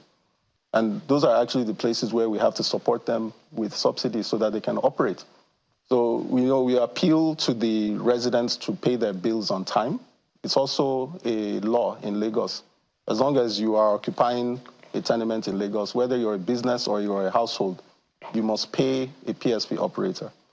So we continue to look for ways to improve that level of compliance, while we also continue to support the PSP operators by helping them with new equipment, like I said. When you say it's a law for people to pay their waste bin, and services and all of that, it will sound rather tough, because I'm very sure a good number of people watching you right now wonder, wait a minute, when did that law come up? So the challenge is not whether or not it's a law. The challenge is whether or not people are aware of some of these initiatives. I would say that most people are aware of the fact that they have a PSP operator for their area. Including the people at the markets who put it at the center, in the middle of the They do have PSP operators. So then that's why as soon as we enforce the law when it comes to markets. As you know, since last year, we've been shutting down a lot of markets. And one of the major offenses is when they refuse to pay the PSP operators that has been assigned to them. Once we seal them up, they now go immediately, they rush to go and, come up to date with their bills. Why? They knew they weren't paying before, but they didn't expect any kind of enforcement. And that's what we find. I don't think it's unique to Nigeria that people will look for ways to evade the law. It happens even in developed societies. And that's why, as a government, our primary responsibility is to enforce the law. These laws have been passed by House of Assembly of Lagos State. They've been signed into law by the governor. This is what makes Lagos what it is. We have laws, and everyone must obey that law. And even saying that you don't know about the law is not a good enough excuse. So which PSP operators service bus stops and main roads? Those, we service main roads as Lagos Waste Management Authority. We have 44 routes that we run on a daily basis with the 102. We have 102 trucks, which are for servicing public spaces, roads. So when we go out where people have dumped waste illegally, we will clear it. And then we try to identify where did that waste come from. Is it a business? Recently, we had to seal a lounge where they had brought all their waste out onto the median along Agor Palace Way. And we looked at the waste. You could see the wine bottles, liquor bottles, so much. And it's strange because what they dumped onto the road has value. I have a foreign company here in Lagos that recycles glass. They're always asking me to help them to get more and more glass. So does it make sense for you to dump something that has value on the road? And that's the other thing that we're... sell. Yes, 50% of our waste. We generate 13,000 tons of waste every day in Lagos. The population, 22 million people. At least 50% of that is organic waste. Then you have plastics, you have metals, you have glass. All of this has value.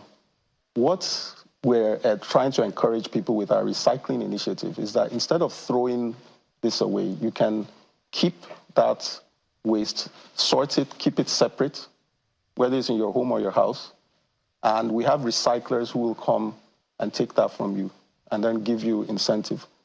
The system we're developing, and one of the things we've rolled out to support that is the 2-bin system. We have smart bins, which you start seeing adverts for that very soon. There's a green bin, which is for your general waste, which may not have value. And then there's a blue bin for recyclables. And we've started enumerating all these scavengers around Lagos. We've enumerated about 5,000 of them. And we're going to put them in uniform with ID cards and cargo bicycles, because it's more environmentally friendly, it's also cheaper. So with the cargo bicycles, they can move around the community. They will take whatever you've kept in your blue bin, take it from you, then they record that on a POS using your carry card, which is also a Lagos State initiative that we use for transport. And through that carry card, we now give you incentives for whatever you're recycling. So that means you can turn your waste into money. That's the system we want in Lagos as a modern megacity. And it's integrated into the themes agenda of the Sanwo-Olu administration. Because you see the H is health and environment, M, making Lagos a modern megacity, and E, education and technology. There's so many initiatives embedded in that. So this recycling, sorting at source, is one of those critical initiatives. Because I asked about the bus stops particularly because it can be really upsetting to see such iconic places where people gather from time to time. Yes. Littered as it is.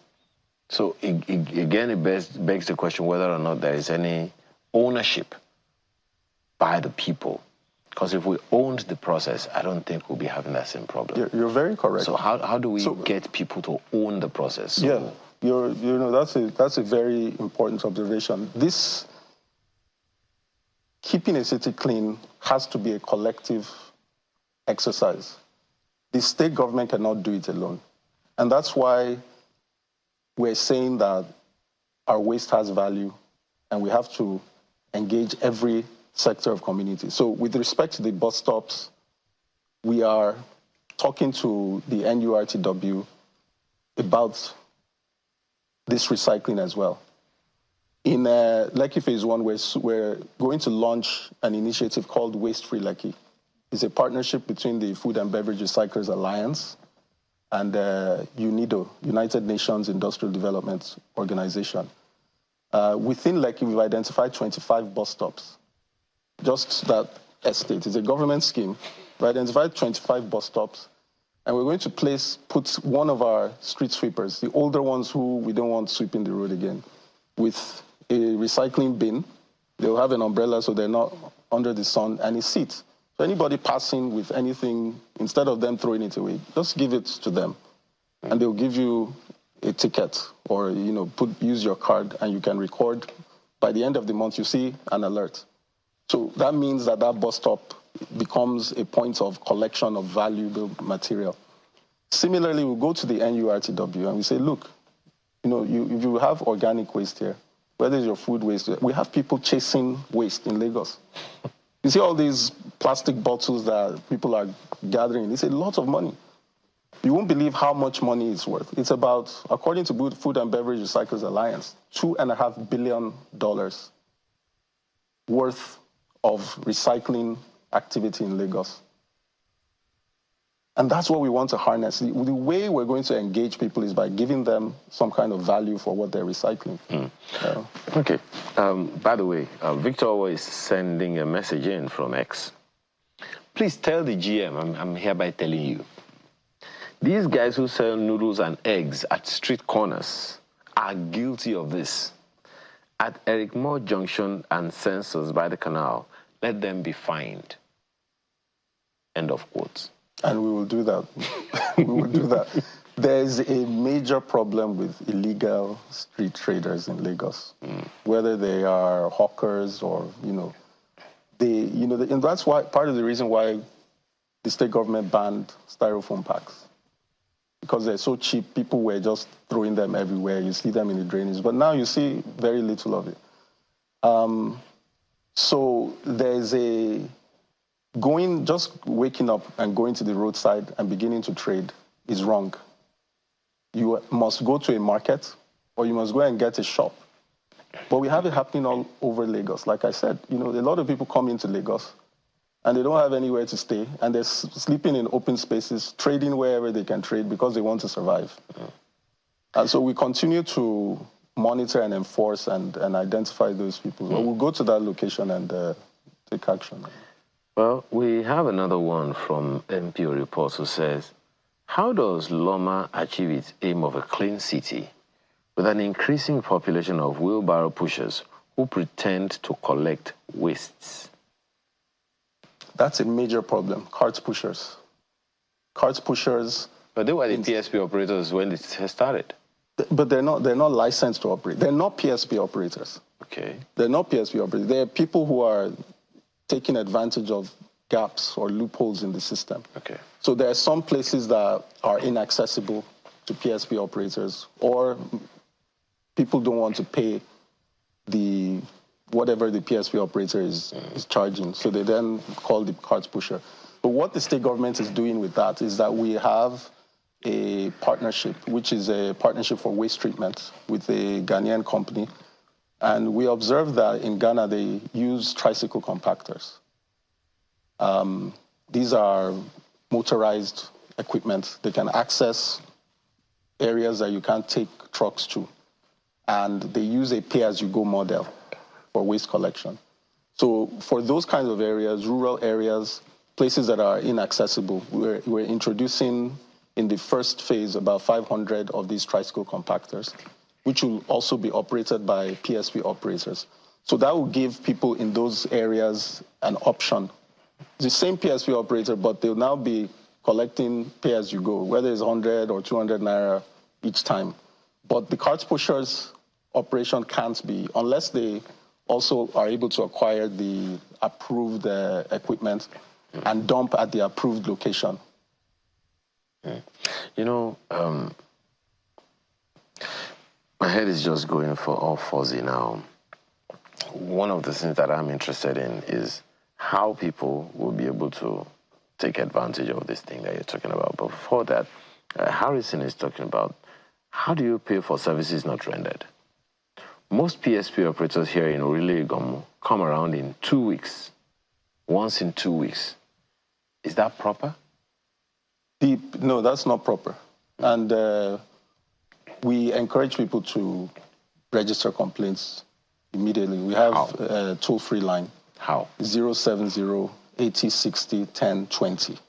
You call that line. 070-80-60-10-10-20. Call that line, and register your complaint so that we can take immediate action. We can caution the PSP. Let's help you grab that number. 70 80 60 60 10 10 20. 20. 80601020. Yes. 070. Okay. All right. So you can call that line. You can also email us. There's a lot of people are using email now. You can email us info@loma.gov.ng. info@loma.gov.ng. So this is your website? Yes. Okay. So we take immediate action on that. We have a monitoring system set up, to make sure PSP operators are working. Okay. So if they're not coming on time, you should let us know. And keep your receipts. Keep a record of your receipts that you've paid for. Because we'll soon start to show your receipts. Remember, I said it's a law. We'll start to show your receipt. In some places, people are not paying the PSP operator, and then they resort to using cart pushers. And that's wrong, because the cart pusher is going to go and dump on the roadside. A lot of the ways to see, the cart pushers come out at night, and we spend all night chasing them around Lagos. It's wrong. Well, so I think Joel... That's unsustainable. Joel Olaiton agrees with you. He says, and this one is from YouTube, he says, paying bills, especially for waste, is a major issue, which most people are actually guilty of. You talked about the process of paying these bills. You talked about the cowrie cards. How many people are aware of it from the data available to you?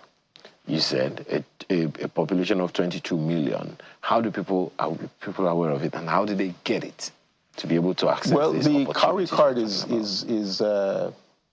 available to every Lagosian. We also have the Lagos State Residence Registration Card that once you're registered, it's also a smart card. It's available. You can go to your local government and do the registration there, and they'll issue you with that card. And right now, one of the most important functionalities that people are enjoying is the Blue Line, which we started some months ago with hundreds and thousands of trips every day, and people are using this cowrie card to access it. And definitely. Yes, and by the time we are publicizing our recycling initiative and the incentives and the money you can make on it, we want to use that same card so that you don't have multiple cards. So we'll also, even at the train stations and the BRT stations, we will have recycling depots there. So you can take your recyclables, bring it there, pop in your cowrie card. And one of the incentives is going to be a reduction on the amount you're paying for your transport. So it becomes a win-win. If you're going on the train, bring some recyclables and you can get some percentage off whatever you have to pay. Back to trade by barter. Okay. Dave sent this in from Ilasan. He says, we need your intervention at number 4, Delia Moda Street, Ilasan Lekki. It's an epidemic waiting to erupt, he says. Refuse and sewage unleashed on the street. We will send a team there today. Okay. So number 4, Delia Moda Street. Ilasan Lekki. We'll send a team there today. Okay.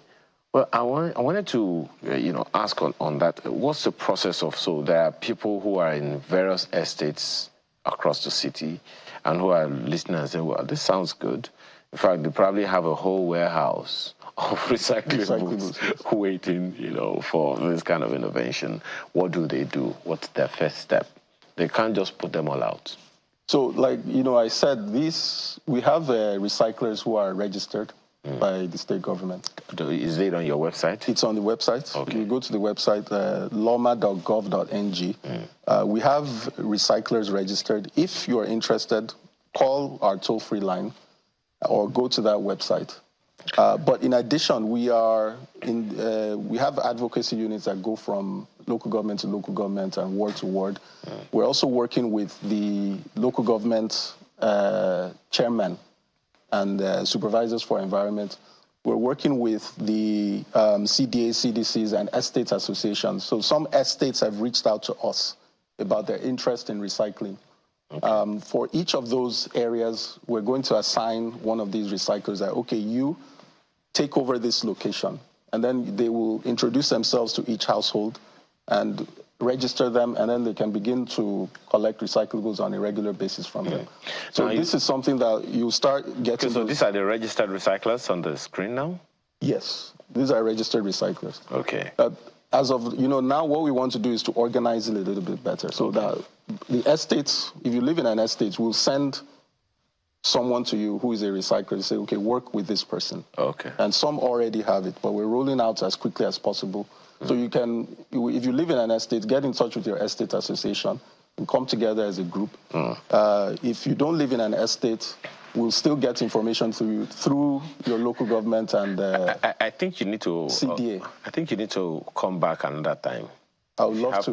If you have to pay, I mean, then you have to pay.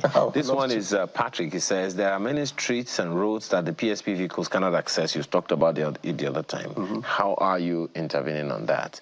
We want to, that one is Patrick. He's talking about the Lagos Cleanup Initiative.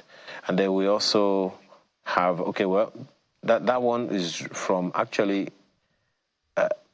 it's Patrick. I mean, he couldn't be writing from Abidjan because we're in Lagos, Nigeria.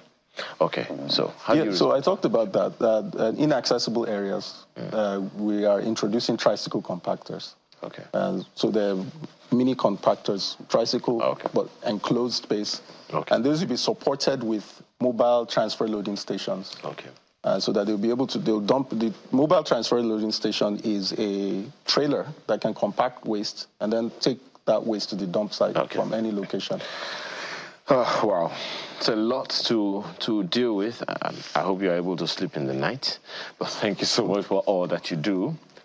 Cleaning up after 22 million people is not small work. We really do appreciate the work that you do, and we wish you all the best. Dr. Muyiwa Badegeshin is the Managing Director and Chief Executive Officer of the Lagos Waste Management Authority, LOMA. Thank you for your time this morning. Thanks for having me. Okay. So, when we return, in all of these 22 million people, I don't know how many of them are children, but then there's a significant number of them that are parents. And it's the digital age. How do you parent digital natives when you are a digital immigrant? We'll talk about that after this break on Lifestyle. Who's your guy? Now leave me alive. As we play like pigs and right, I will never leave your side. I will never, I dedicate my time. Daddy, get to you, my guy. Even if you're running up, I don't mind. Hey, cause you be my G for. I say you be my G for life, or you be my G for. Send them up, send them up, send them up. You be my G for life, oh. I say you be my G for life, oh. Oh yeah, send them up, send them up, send them up. You be my G for life. You want to call me body, me to sure. You want to call me body, me to sure. You want to call me body, me to sure. You want to call me body, me to sure. You want the body, me to sure. Oh yeah, so I'm on our wow, Sabari Rama. I'm on a wow, Sabari Rama. Sabari Rama, oh, I'm on a wow. And it's Sabari Rama, oh, I'm on a wow. Oh, you know, about Jerawello, Jerawello, Jerawello, Jerawello, Jerawello, Money, Jerawello. Everybody put your hands in the air, put your hands in the air. Put your hands in the air. Put your hands in the air. Oh yeah, she might. Something come, jiggy, come, jiggy. You will I'm gonna do. Someone me do. You will I'm gonna do. Someone me do. You will go I'm gonna do. Someone me do. She do what I'm gonna do. Someone tell me the best. You will I'm gonna do. Someone fool me low. She do what I'm gonna do. Someone tell me the best.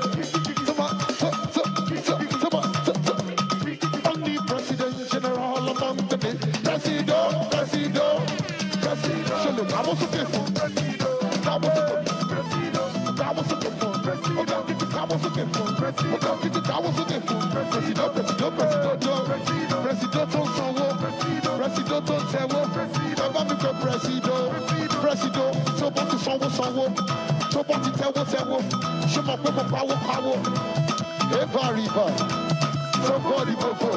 President Sanwo. President Tewo. Somebody go me President General among the day. Presido. I was a different. Oh, God, get the towers a different. God, get the towers a different. God, get the towers a different. Presido, yeah, full one in Pluto. President, full one in Pluto. President, full one in Pluto. President, full one in Pluto. President, well, I said, give me the Pluto dance. Give me the Pluto dance. Give me the Pluto dance. Give me the Pluto dance. Shall I put on you, meji? 2 by 2. Shall I put on you, meji? 2 by 2. President, give me the Pluto. Give me the Pluto. Give me the Pluto. Give me the Pluto dance. Oh yeah,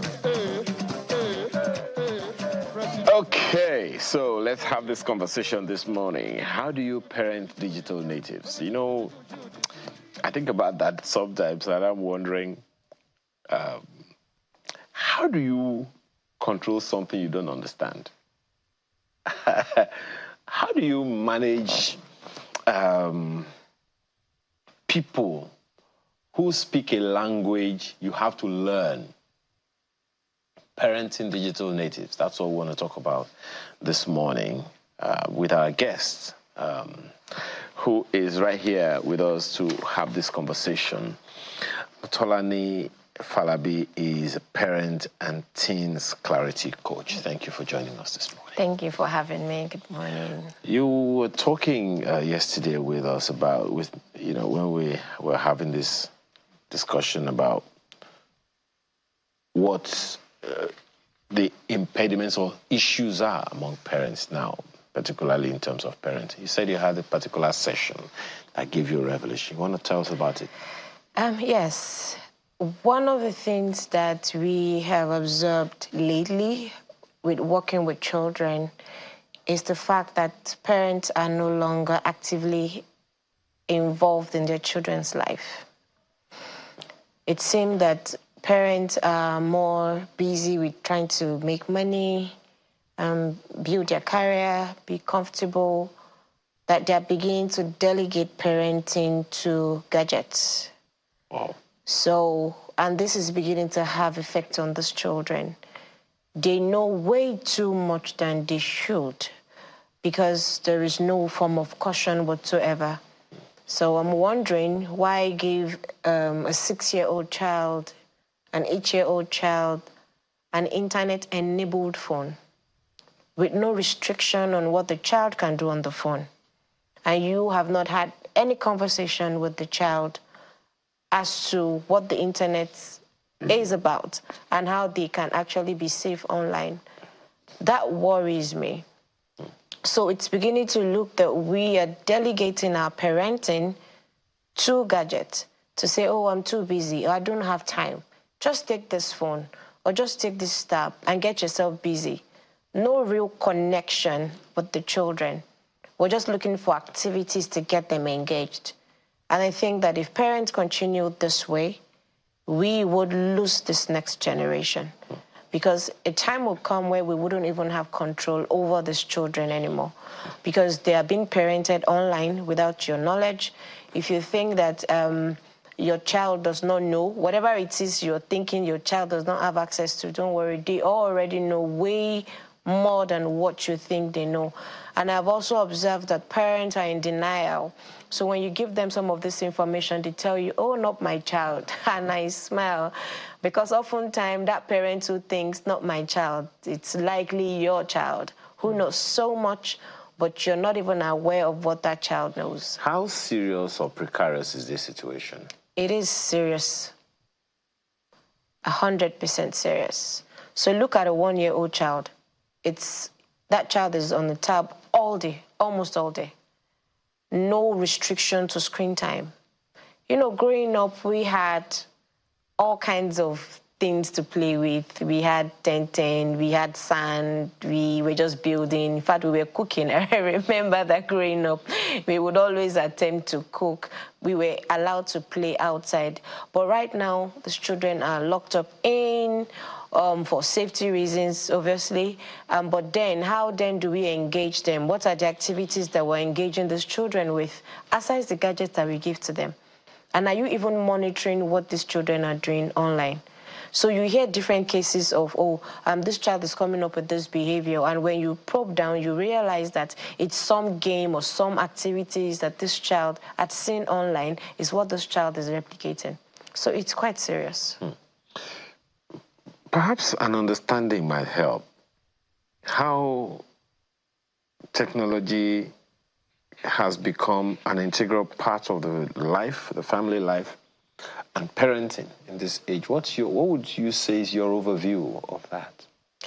Technology is here to stay, and that's something that we all need to agree with or come to deal with. However, technology can be used either for good or for evil. So the question will be that, how well are you using technology in your own family? Because you can actually be teaching your children about certain values. Your children can actually learn certain skills online. But you giving them gadgets with no control whatsoever on what they do on the gadget is what we're advocating for, to say you will damage these children. Oftentimes they have homework to do, they're going online to check. There is no space for reasoning, there's no space for creativity, because everything comes easy for them. Why not? So yeah, sometimes they want to go online and make researches about certain things to help them get better understanding, but giving them gadgets all the time takes away the place of their reasoning, take away the place of creativity. They use gadgets for everything. So they're online all day playing game. So you engage the child and say, during this holiday, what have you been doing all day? I'm watching TV, or I'm playing game all day. As a parent, and you just feel, they're not disturbing me, they're on their gadgets, you're happy about it, but you're forgetting the damage that is happening to this child. I remember growing up, we had times table without the help of a calculator. We had, I think, 4-figure tables. We had these things that helped us think. You was scolded for using the times table and not pull it off. Yeah, from your brain. I remember that those were the things we will recite every morning when we get to class. You just had to. So it's as much as technology is good, the question is, how effective are you using it as a family? Do you have a plan? Is there a goal that you want to achieve as a family, to say, these are the things that I want my children to learn, and this is how many hours a day I want them to learn it using this gadget? Or you just give it to them all day just so that they don't disturb you? Now, I know you're not a tech expert, but what would you say are some of the common challenges that parents face in understanding the digital platforms that their children use? Oh, well, for them, they're an analog generation. But if you understand the effect that this has on your children, then it's important that you want to learn how to. So if you have an Instagram account on your phone, or you have a Facebook account on your phone, and for you think that your children do not know how to navigate it, you will be surprised that your children have an account on that phone frozen and you have no idea. I was speaking to a 9-year-old child yesterday, and this child says, I don't have my own Instagram account, but I see everything that my mom is doing online. And so you're taking a look at the kind of information that this child is taking in, just because the mom does not know how to maybe restrict some certain apps when she wants to give the phone to the child. Or sometimes parents even buy the phone for the child. No restriction, you have to learn. Yes, you're not born into this. Yes, you don't know how to use this. The same way you're improving in your career. When you started out, maybe some 30 years back, you were using typewriter to work. But now you have a laptop, you have a tab that you're working with. You were not using PowerPoint those days, But now you can't use it. So the same way you're growing, you're learning in your career, the same way you want to learn the things that your children are using just for their safety. So you cannot say, oh, I don't even understand this technology. But when it's required on your job, you learn how to. But when it is required for you in your parenting journey, then you think it's a problem. So I wouldn't say it is the technology that is the problem. I think it's the fact that we do not attach a lot of importance to how we affect our parenting journey and how it affects our children. Because if you need it on the job, if that's what you need to maintain your job, what would you have done differently? Interesting. So you mentioned a little while ago that exposure to digital devices at a young age affect a child's cognitive and social development. Yes. Now, are there specific types of content or activities that a parent should encourage or discourage to promote healthy development in their children? Yeah, so if you go online, we have a curriculum that we have created, and we also will talk to parents. So if for a year or for this quarter you're saying what I want to teach to my children is value, you can always go online. There are YouTube videos, short videos that your children can watch and they can pick certain values from. So you might want to get maybe a video of Thomas Edison, how he tried to create the electric bulb, how many times he attempted to do it.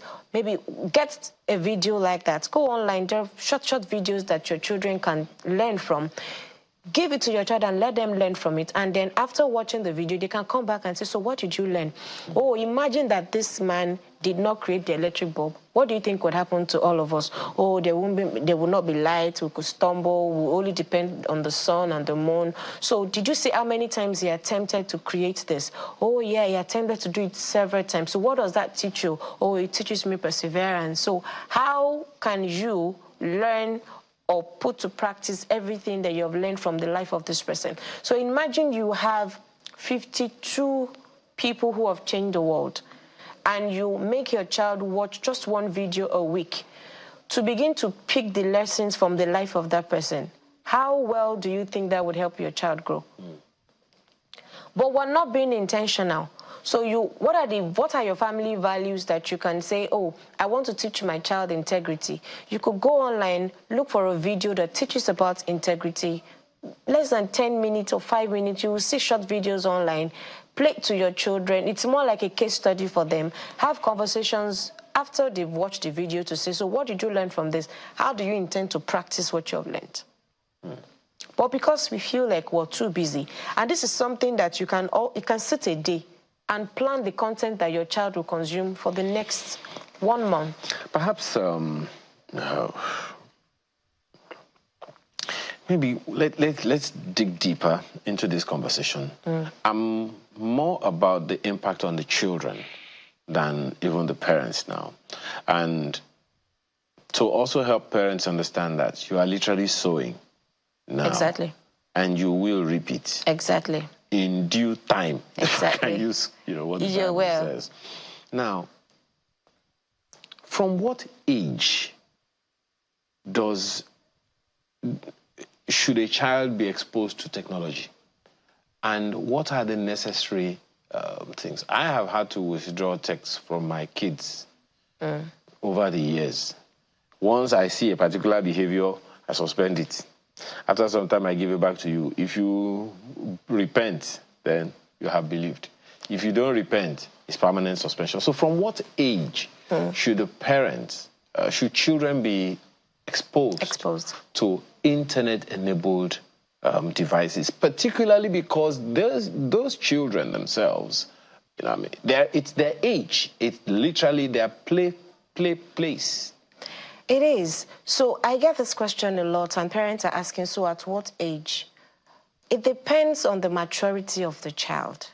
Doesn't that also depend on the maturity of the parents? Oh, well, now that we're focused on the child, it's the maturity of the child. What have you taught the child before now? How well has a child been showing responsibility before now? But what is a child less than 13 doing with a phone? So when I had a pool of children between age 8 and 10, and I was asking them, how many of you have a phone? And everyone in class has a phone. Everyone in class has a phone. So I'm asking age 8 to 10. So it's not like, oh, it's daddy's phone, but I am just using it. But they have a phone. Yes, it's their age, and they usually would probably have assignment that they want to do that requires internet, but it should be monitored. That's why we have laptops, that's why we have tabs, and there are restrictions that you can put in place to ensure that your child doesn't visit certain sites. So when you give a child a phone, this child goes online and let's say pornographic content pops up. This child clicks on it and it keeps watching. It messes up the mind of this child. And oftentimes, because they're always on the phone, they find it very difficult to sleep. Because of, even to you as an adult, you know the effects of being on your phone. And that's why they would usually say to you, to say if you want to sleep on time or you have issues sleeping, drop your phone like an hour or two before you sleep, because at least your attention is taken from the screen and from the light. You're able to sleep better. Now you give a phone to a child all day. And we've had cases where a child behaves in a certain way, and you're asking where this child is picking up this behavior from, and this child is telling you, oh, I saw it online, it was okay. And we've seen different cases, and you're wondering, how does this child... I'm sure that we all saw a case of a girl recently who said, oh, this child mothered another child. And so where do you think the child just woke up one day and all the idea of how to cover a mother? I've seen a child who says, I watch 1,000 Ways to Die. Or I watch movies, how to cover up a mother. So How to Get Away with Mother is a series, and this child is watching. And this guy is speaking ideas from how to get away with murder. And then when you're asking, the child says, oh, I can actually commit a crime and I will not be found out. Oh, why? Because my mommy and my daddy is watching a series, How to Get Away with Murder. I've watched it with them, and we're still watching, and I have brilliant ideas. And you know how creative the mind of a child is. He would add one or two things to even make it better than what it is that he had watched. I saw a video, and must have been like a year or two now, if not more. It was like a kind of feature on children who are given devices that if you withdraw it from them, you see the reaction. It's like withdrawing cocaine. Exactly, because it's not the new cocaine that they're sniffing. Okay. So we feel like addiction so that is just a real thing. Yes. And that's why you give your child, even a 1-year-old child, you give the child a phone, and then you take it away. The child is crying for another 1 hour, wanting the phone back. The child is already addicted to that phone. You want the child to eat. While the child is eating, the child is pressing the phone. While the child is doing the assignment, the child is on the phone. And then you're saying, oh, my child is not focused. How can your child be focused? There's no way that child is going to be focused, because the child is too dependent on the device. Okay. Is it the dependence on the device or the content that the child is using the device for? What content exactly? So when you give your child I'm not talking about Cocomelon now. No. So when you give your child a device, what exactly is the kind of content that the child is consuming all day? So, oh, it's just cartoon. Have you seen the cartoon? A child says, oh, there's a new cartoon I'm watching. So I was also teaching a set of students. It's still age 8 to 10. And I was telling them about the male and the female, how the male is different from the female. And I was asking them, so give me examples of what makes a male different from a female. And so when someone in class says, oh, a female can get pregnant, but a male cannot. Another child in class, I'm saying age 8 to 10. Another child in class said, well, I saw online that a man actually got pregnant. So we can't actually say that it is only the female that can have babies, because male are now having babies. So what used to be norm is no longer norm. Yes, these things are available, these things are happening, but that child, I was so curious. And so I was probing further. How often are you on your device? Do you have an Instagram account? How do you get to know all of these things? Oh, my mom, she doesn't want me to always disturb her, so I have access to a gadget and I can see what is happening. So this girl can go online and search whatever content it is that she wants on that gadget unrestricted. So how then do you, so this girl now doesn't think that there's any difference between a male and female, because gone are the days where we say, oh, male have short hair and female have long hair, whichever way now. So those are not the things that we're talking about anymore.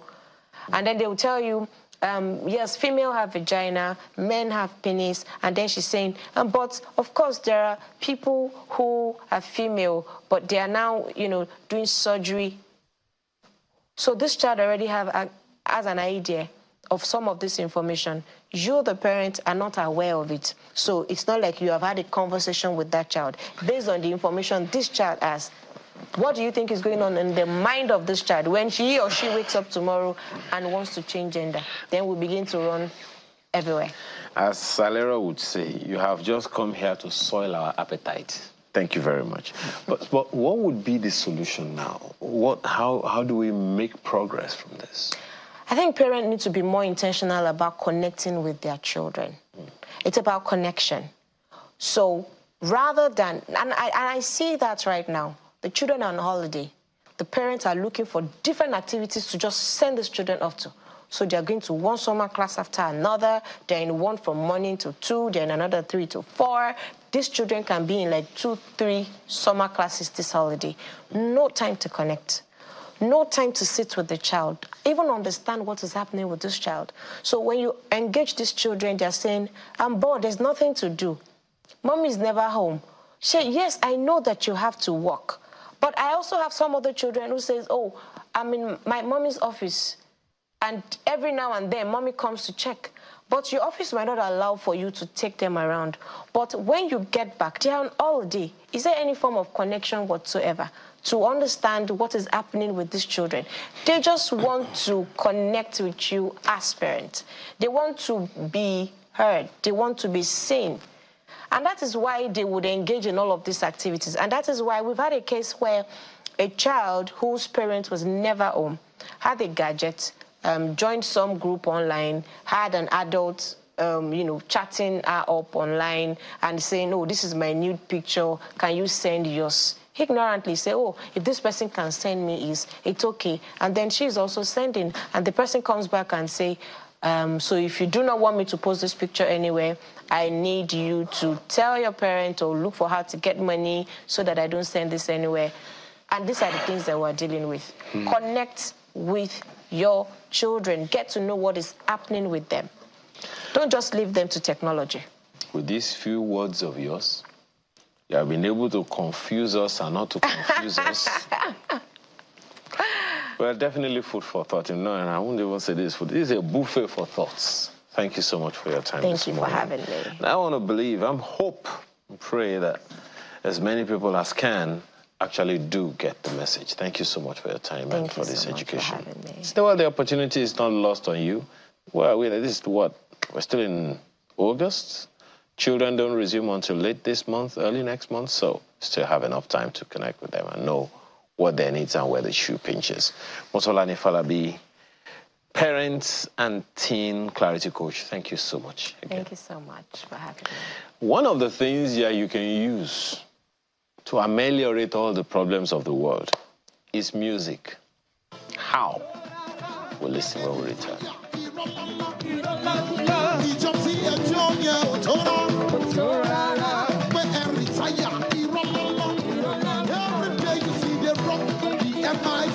All the ladies, you go there, they want to you receive me. And you they want you, I want them.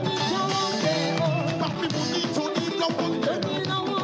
One day when you get shaky body, I want to see body. Nice people, don't worry, it's your body. Hey, it's what I want to shuku, bam, and it's over, we go back, and it's teaching them, Everybody, are you ready? Say London girls, London girls, London girls, London girls. All the girls in London, are you ready to turn up? All friends of goodies, are you ready? Are you ready? Oh, that's a band, show figo. Show figo. Show figo. Show figo. I think show figo. I want to see goodies. I want to see Madam K. Show figo. I think show talent. Now, when I say talent, you go to look at the beauty now. Look at the beauty now. I've got a very, very good information for everybody. Are you ready to hear this? Are you ready to hear this? Now, Kudi likes me to tell you, everybody, who's your mom? Now, only me one line. She says, as we play like beats and rice, I would never leave your side. She dedicates her life to you and you, mankind. See, even if the roads are no mine, cause you'll be my G. One more time, Ruby likes to tell you. She says, who's your guy? Oh yes, she might. Only me one night. Now see, they like beats and rice. Yeah, I would never leave your side. I would never leave your side. Daddy, get on you. Even if the road drop your mind. Yeah, cause you'll be my G for. I said you'll be my G for life. Oh, you'll be my G for life. You'll be my G for life. Oh, you'll be my G for life. Who says you are our G? Oh, yeah, man. Oh, yeah, G. You'll be my G for life. Oh, you'll be my G for life. Oh, yeah, you. She says you and you, yes you. Who says you'll be my G for life? Oh, you'll be my G for life. Oh, yeah, body, anything me bound would be oh.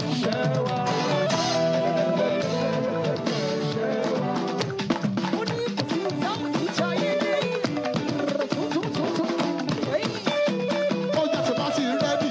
Oh, yeah, Bolande. Everybody say Bolande. Everybody say Bolande of London. Bolande of London. Bolande of London. Bolande. Bolande. Bolande of London. Bolande of London. Bolande. Oh yeah, Bolande, show them now. Bolande, just come up. Bolande, oh Bolande, down. Bolande. Do you still need to guess who our artist of the week is? That's who he is, but do you know his name? Well, some of you do. Some of you are wondering who is that. Segun Johnson. That's our artist, and he's right here with me. Thank you so much for that. Yes, sir. You're welcome, sir. Well, for those who don't know, Segun Johnson has been on our annual Thanksgiving program on Channels TV at least twice. Thank you again for being here this morning. Yes, sir. You're welcome, sir. I don't even know where to begin this conversation with you. First of all, how has it been? Yes. Yeah, how's it been? Let's begin from there. Yeah, we thank God. Okay. How has it been? It's been from glory to glory. I'm trying to be very spiritual. Yeah. All right, yeah. But God has been faithful. I can say that for each time that I had the opportunity of performing here at Channels, of course it's been, from glory to glory, more people calling here and there, but it's just God. It's been very, very good. But that's not to say that you don't also put in your own acts. Of course. I tell people most times when we grant interviews and we say, oh, it's God, there is an undertone that says that so much hard work. But you can't come on air to tell people, man, I practice for 10 hours, I do this. Oh, you have to tell us. Because it's not the miracle. I mean, well, yeah, even if the miracle is going to play, I mean, you have to have something. Yes. Even God has to have something to bless. Yes. Right? Yes. So, there is actually so much hard work. Okay. One thing people don't know is most times when we go for events and we sing and the party is so beautiful, everyone had fun and they've gone to their different homes, we still go back to the studio to do a post-production. Really? Yes. So what is the post-production? We go back to the studio to run the performance again. Because if we're going to post online, if we're going to give the clients the videos of their events, you want to listen to clean sound. So during performance, live on stage, there is so much noise. Some people will come, eba mi palaji, alaji kuforiji olowo lowo. So there is so much noise inside the audio that we take during the performance. So we need to go back to the studio, do a post-production. We run the performance with the same energy. In fact, the post-production is even more difficult than the actual. Pause. So you're saying that after you record the party? Yes, we record the visual of the party, the video. So you now go back into the studio? Yes. To perform again? Yes, we watch the video and then we do the exact performance, the exact song with the same energy, mouth movements. Only I don't want to sound boastful, but only premium artists are that attentive to quality. Many artists will just post those videos or give people those videos like that, which is fine. What? Yes, it is that because you don't want to misrepresent your brand or misrepresent yourself. So we go back to the studio, not just me, I know a list of other musicians that do that. We do another performance. The only advantage is it is not as long as the one we do during performance. We can perform for 3 hours, but we do post-production for maybe 45 or 1 hour. You know, we still run the performances so that it will come out nice. This is the first time I'm saying this on air, actually. This is the first time I'm hearing it. Yes, ever. Yes. People don't say because they don't want people to know the secret to the excellence they see in their job, but that's just the secret. It's so much hard work, so much hard work. Because I was going to ask you, okay, so we can say then that post-production is some form of rehearsal on its own for you? Yes, it is. It is. It's a form of rehearsal. Okay. It's a form of perfection. It actually raises the bar from being a conventional musician or a live band to a premium band. So when people talk about you and when they see your work, they see something, something valuable, not just something shabby. So you record videos by yourself? Yes. At events? Yes. Okay. With the permission of the client, of course. Okay. Some clients usually say, oh, I don't want my business to be out there, which is fine. But isn't there a video cameraman or the editor? Okay, some clients are really, really scared of the social media presence that some of us have, while some other clients will even pay to make sure they're out there. Some people even call us because they want people to see that, man, 10 million, man. Shegun post it, fine, go. This is interesting. So essentially, if I'm learning any lesson from you now, is to also communicate to the average musician out there that it's one thing to know the art. It's another thing entirely to perfect it. Yes. In a way that you literally have to position yourself. Yes. Right? But at what cost to you? Well, there are two aspects to the cost of post-production. The first thing is the intellectual aspect. So it is impossible for you to do a post-production if you did not perform well. Naturally, you can't give what you don't have. So before you can say you want to do a post-production, that means you must have actually performed excellently at the events. Now, so the intellectual aspect is your ability to represent what you did. It's just like you're doing it again. So you must have the intellectual part. Then the financial part, you need to book a studio session. The producer needs to record you again. The producer needs to mix your performance to make it very, very clean so the audio can come out very, very well. You know, the way you are saying this thing, it sounds so easy and so simple to so many people. I know because I've also produced music before. Yes. The layers. Yes. Sometimes you have to perform the same one song like 3 or 4 times. Honestly, to get different mixes. People don't see all of that. Honestly, they Why don't. did you decide to go that Okay, way? so what led me to that is quality and research. So I discovered that artists internationally, they don't just put out their works unless it meets a level of professionalism and excellence. Unfortunately, in Africa and Nigeria, many of us, we just do things because we're talented. But internationally, all these artists, they have a music team, they have managers that control the standard and the quality of their jobs. You might need to know that even their rehearsals are well planned. So they don't just drop anything that bears their name anyhow. It has to be well done. So when I did that, I realized that most of the videos that I've posted in the past, the jobs I've done in the past, were misrepresented. Those jobs misrepresented my brand. I can be a fantastic performer, but you wouldn't know unless you see a job from me. So it is my own responsibility to make sure the job that you see of me is well done so that you can get a proper impression of me, not just what I've done live. Some people don't come to the events that I perform and they still want to hire me.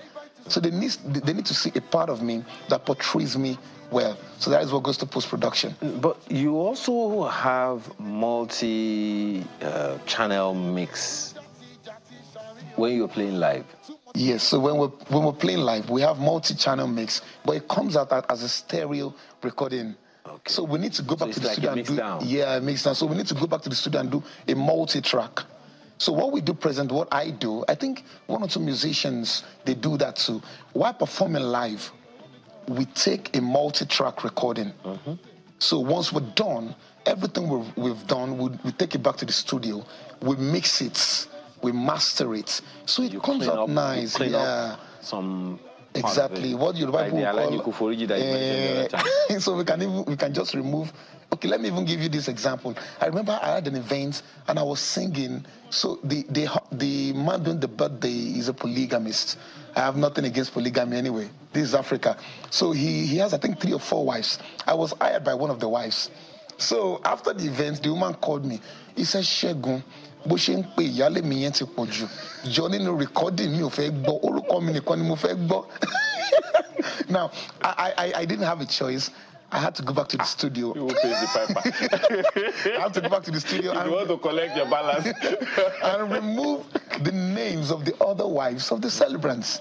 So that's the advantage of post-production, aside from quality control. Now, what message do you want to put out as a result of that? Now, because if I understand correctly, what you're trying to do is to create a template. Yes. And by also teach the coming generations. What's the lesson you are putting out? Okay, so the lesson I want to put out from this is to let people know that you are the one responsible for the perception of you that people have. That is one thing I think most musicians are very, very careless of. Most of us are talented, but we think we can just dish out anything to the public. The lesson is when you're responsible for what people hear and see of you, you can easily control, the value that people will have of you. So if you are not responsible for your job, no one is going to be responsible for you. That's just the truth. Everyone is on a different journey and they're all fighting for themselves. So this is your name, this is your brand. Be responsible so that people can value you as much as you value yourself. Why did you choose your line of music? Okay, so I've always said this years ago that I wouldn't do anything that is beyond my area of expertise. So naturally, let us even keep music or entertainment aside. Versatility comes to me naturally. I'm someone that wants to do 2, 3 things at the same time. So when I got into music, I understood the fact that I wouldn't just be a musician that can do one thing. I know that at a point I will want to diversify into different aspects of music and singing and songs. So my style of performance is based on versatility, but it started from my style as a human, not just as a musician. I believe God has created everyone to be versatile anyway, but while growing up, I loved playing football, I can draw, I play musical instruments, I was always taking first in class. So there were lots of things around me. So I knew that versatility comes for me naturally. So when I got into music, it also rubbed off on my style of performance. Everybody is versatile. A husband is a father, is a worker. So there's versatility already. He's a carpenter, he's a plumber, he's everything. No personal. But what I'm talking about, you chose this kind of hype kind of music. Yes. And it's seldom done. I mean, historically, I mean, from what I know. Yeah. You know, you don't, and then it has this consistent call and response nature to it. Yes. Is there a reason for that? Okay, so my sense of excellence is attached to making people happy and seeing them react to happiness. So that was what led me to audience engagement. Whenever I perform and I can't see someone shouting, dancing, I'm not fulfilled yet. So that was what led me to creating hype lines and songs that can engage people live on stage. So the totality, I'm actually surprised you really know that. The totality of my performance is around audience engagement. Okay, so I mean, years ago, we did an event, and back then, people came to spray money. And of course, we all know that spraying of cash and abusing naira is wrong. So we have a bag so that people put the cash into. So years ago, people came and they gave me a lot of money. And my band members, we've made money. And I was really sad. And they were like, Shegun, kilo shele, me odun. I said, guys, I know you guys have made money. Yes, we've made money. But did you notice that the bride and the groom, they were both sad throughout the event? They said, they didn't notice. And yeah, you won't notice. You were looking at the money. I noticed because the parents of the bride are politicians, so they have money.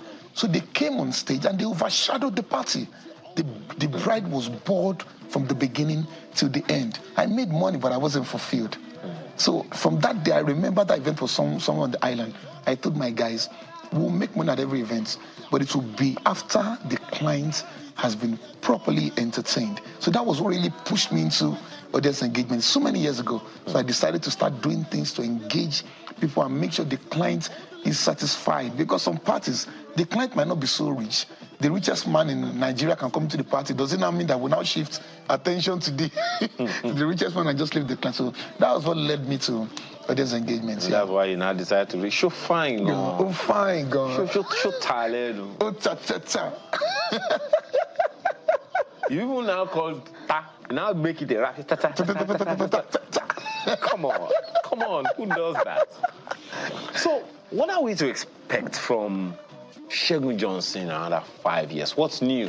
What are we to expect? Coincidentally, yesterday I did a recording with one of Nigeria's finest skit maker and musician yesterday.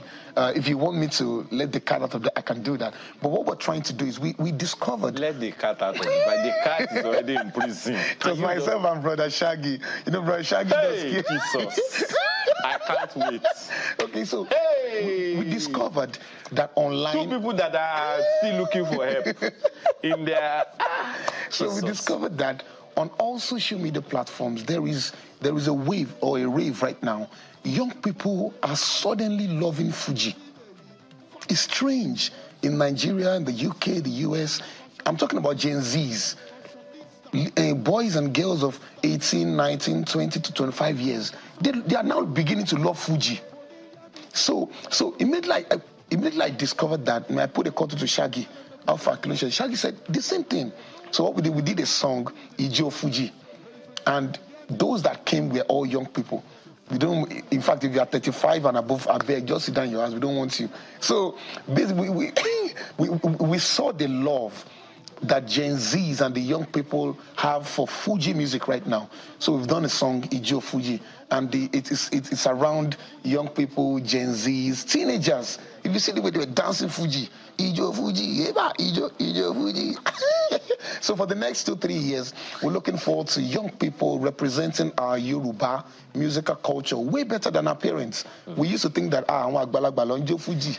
You know what's actually interesting is I've always been personally, I've always loved the peculiarity of the Fuji music. Yeah.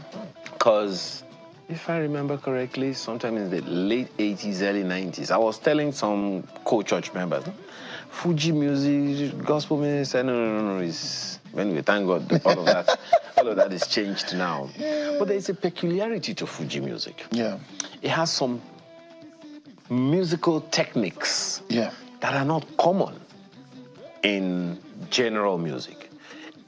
It has some pitch bending, yes, it does, and inflection natures that are very, very unique and peculiar Yes. But it would seem like even those people who are dancing, they just love the percussions, not the music. Yeah, truly. So one thing I discovered about Fuji music and this particular Gen Z, they love the percussive nature of the sound. Yeah. They talking about bang, boom, boom, boom. They just love the groove.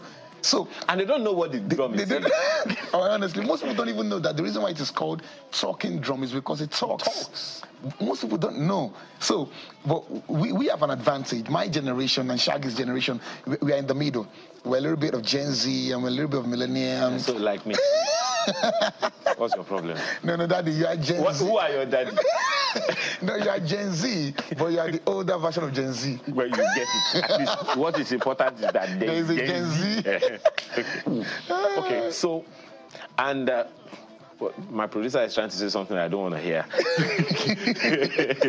Okay, now, so in another 5-10 years from now, that's what we're seeing. Yes, so in another 5-10 years, young people, as they grow into becoming adults, they are already familiar with the African nature and style of music performance that we're portraying from now. Okay, and I also like the fact that you are mixing music with comedy. Yeah, I've seen your work with Mr. Macaroni, Remote, Kiki, Kitabila. And I see that the love that Kiki has for your music is getting to another level. Is there a way of documenting this for posterity? Okay, so I remember having a conversation with Macaroni, and one of the things he told me was that everything we're doing now, aside from the fact that we post on, okay, there are different platforms for posting our jobs. The social media, there are some social media platforms that have very, very strong algorithm of documentation. Yeah, so most of these social media platforms are documented, they are monetized, and they actually give our jobs a strong backbone. So for every collaboration and every job I've done with any skit maker, aside from going viral online, there are major platforms where we key in those jobs for posterity, because in years to come, I want to tell my children and grandchildren, by the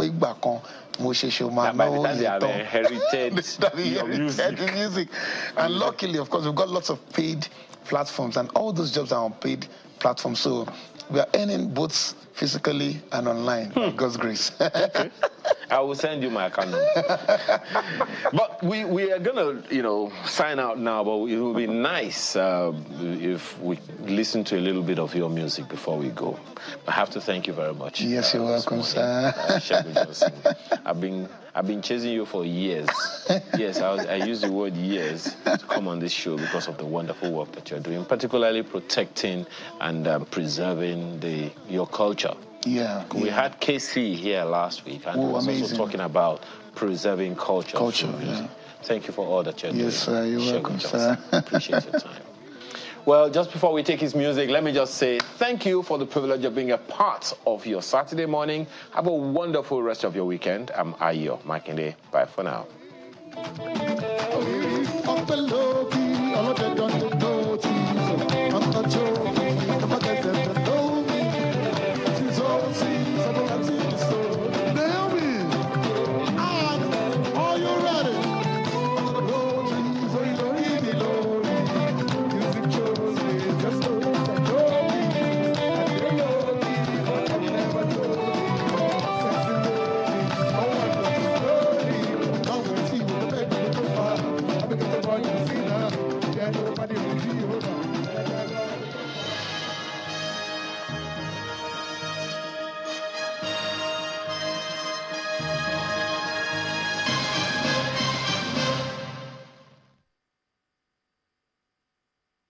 Youth empowerment, national security and intelligence, crime prevention, as well as conflict resolution are some of the issues slated for discussion at the Nigeria Police Youth Summit, organized by the Nigeria Police Force to commemorate the 2024 United Nations International Youth Day. Theme: Enhancing Nigerian Youth Value for National Security Intelligence. Date: August 12, 2024. Venue: Police Resource Center, Jabi, Abuja. Time: 10 a.m. Special guest of honor: Asiwaju Bola Ahmed Tinubu, GCFR, President, Federal Republic of Nigeria. Keynote speaker: Professor Professor Larry Fagbon, former Vice Chancellor, Lagos State University. Guests of honor, Malam Nuhu Ribadu, National Security Advisor, Senator Ibrahim Gaidam, Honorable Minister, Police Affairs, Dr. Jamila Bio Ibrahim, Honorable Minister, Youth Development. Chief host, IGP Kayode Adeolu Egbetokun, PhD, NPM, the 22nd Indigenous Inspector General of Police. Nigerian youths are cordially invited to this summit. Let's reason together on national security intelligence through youth engagement and development. Announcer, ACP Olumuyiwa Adejobi, Force Public Relations Officer.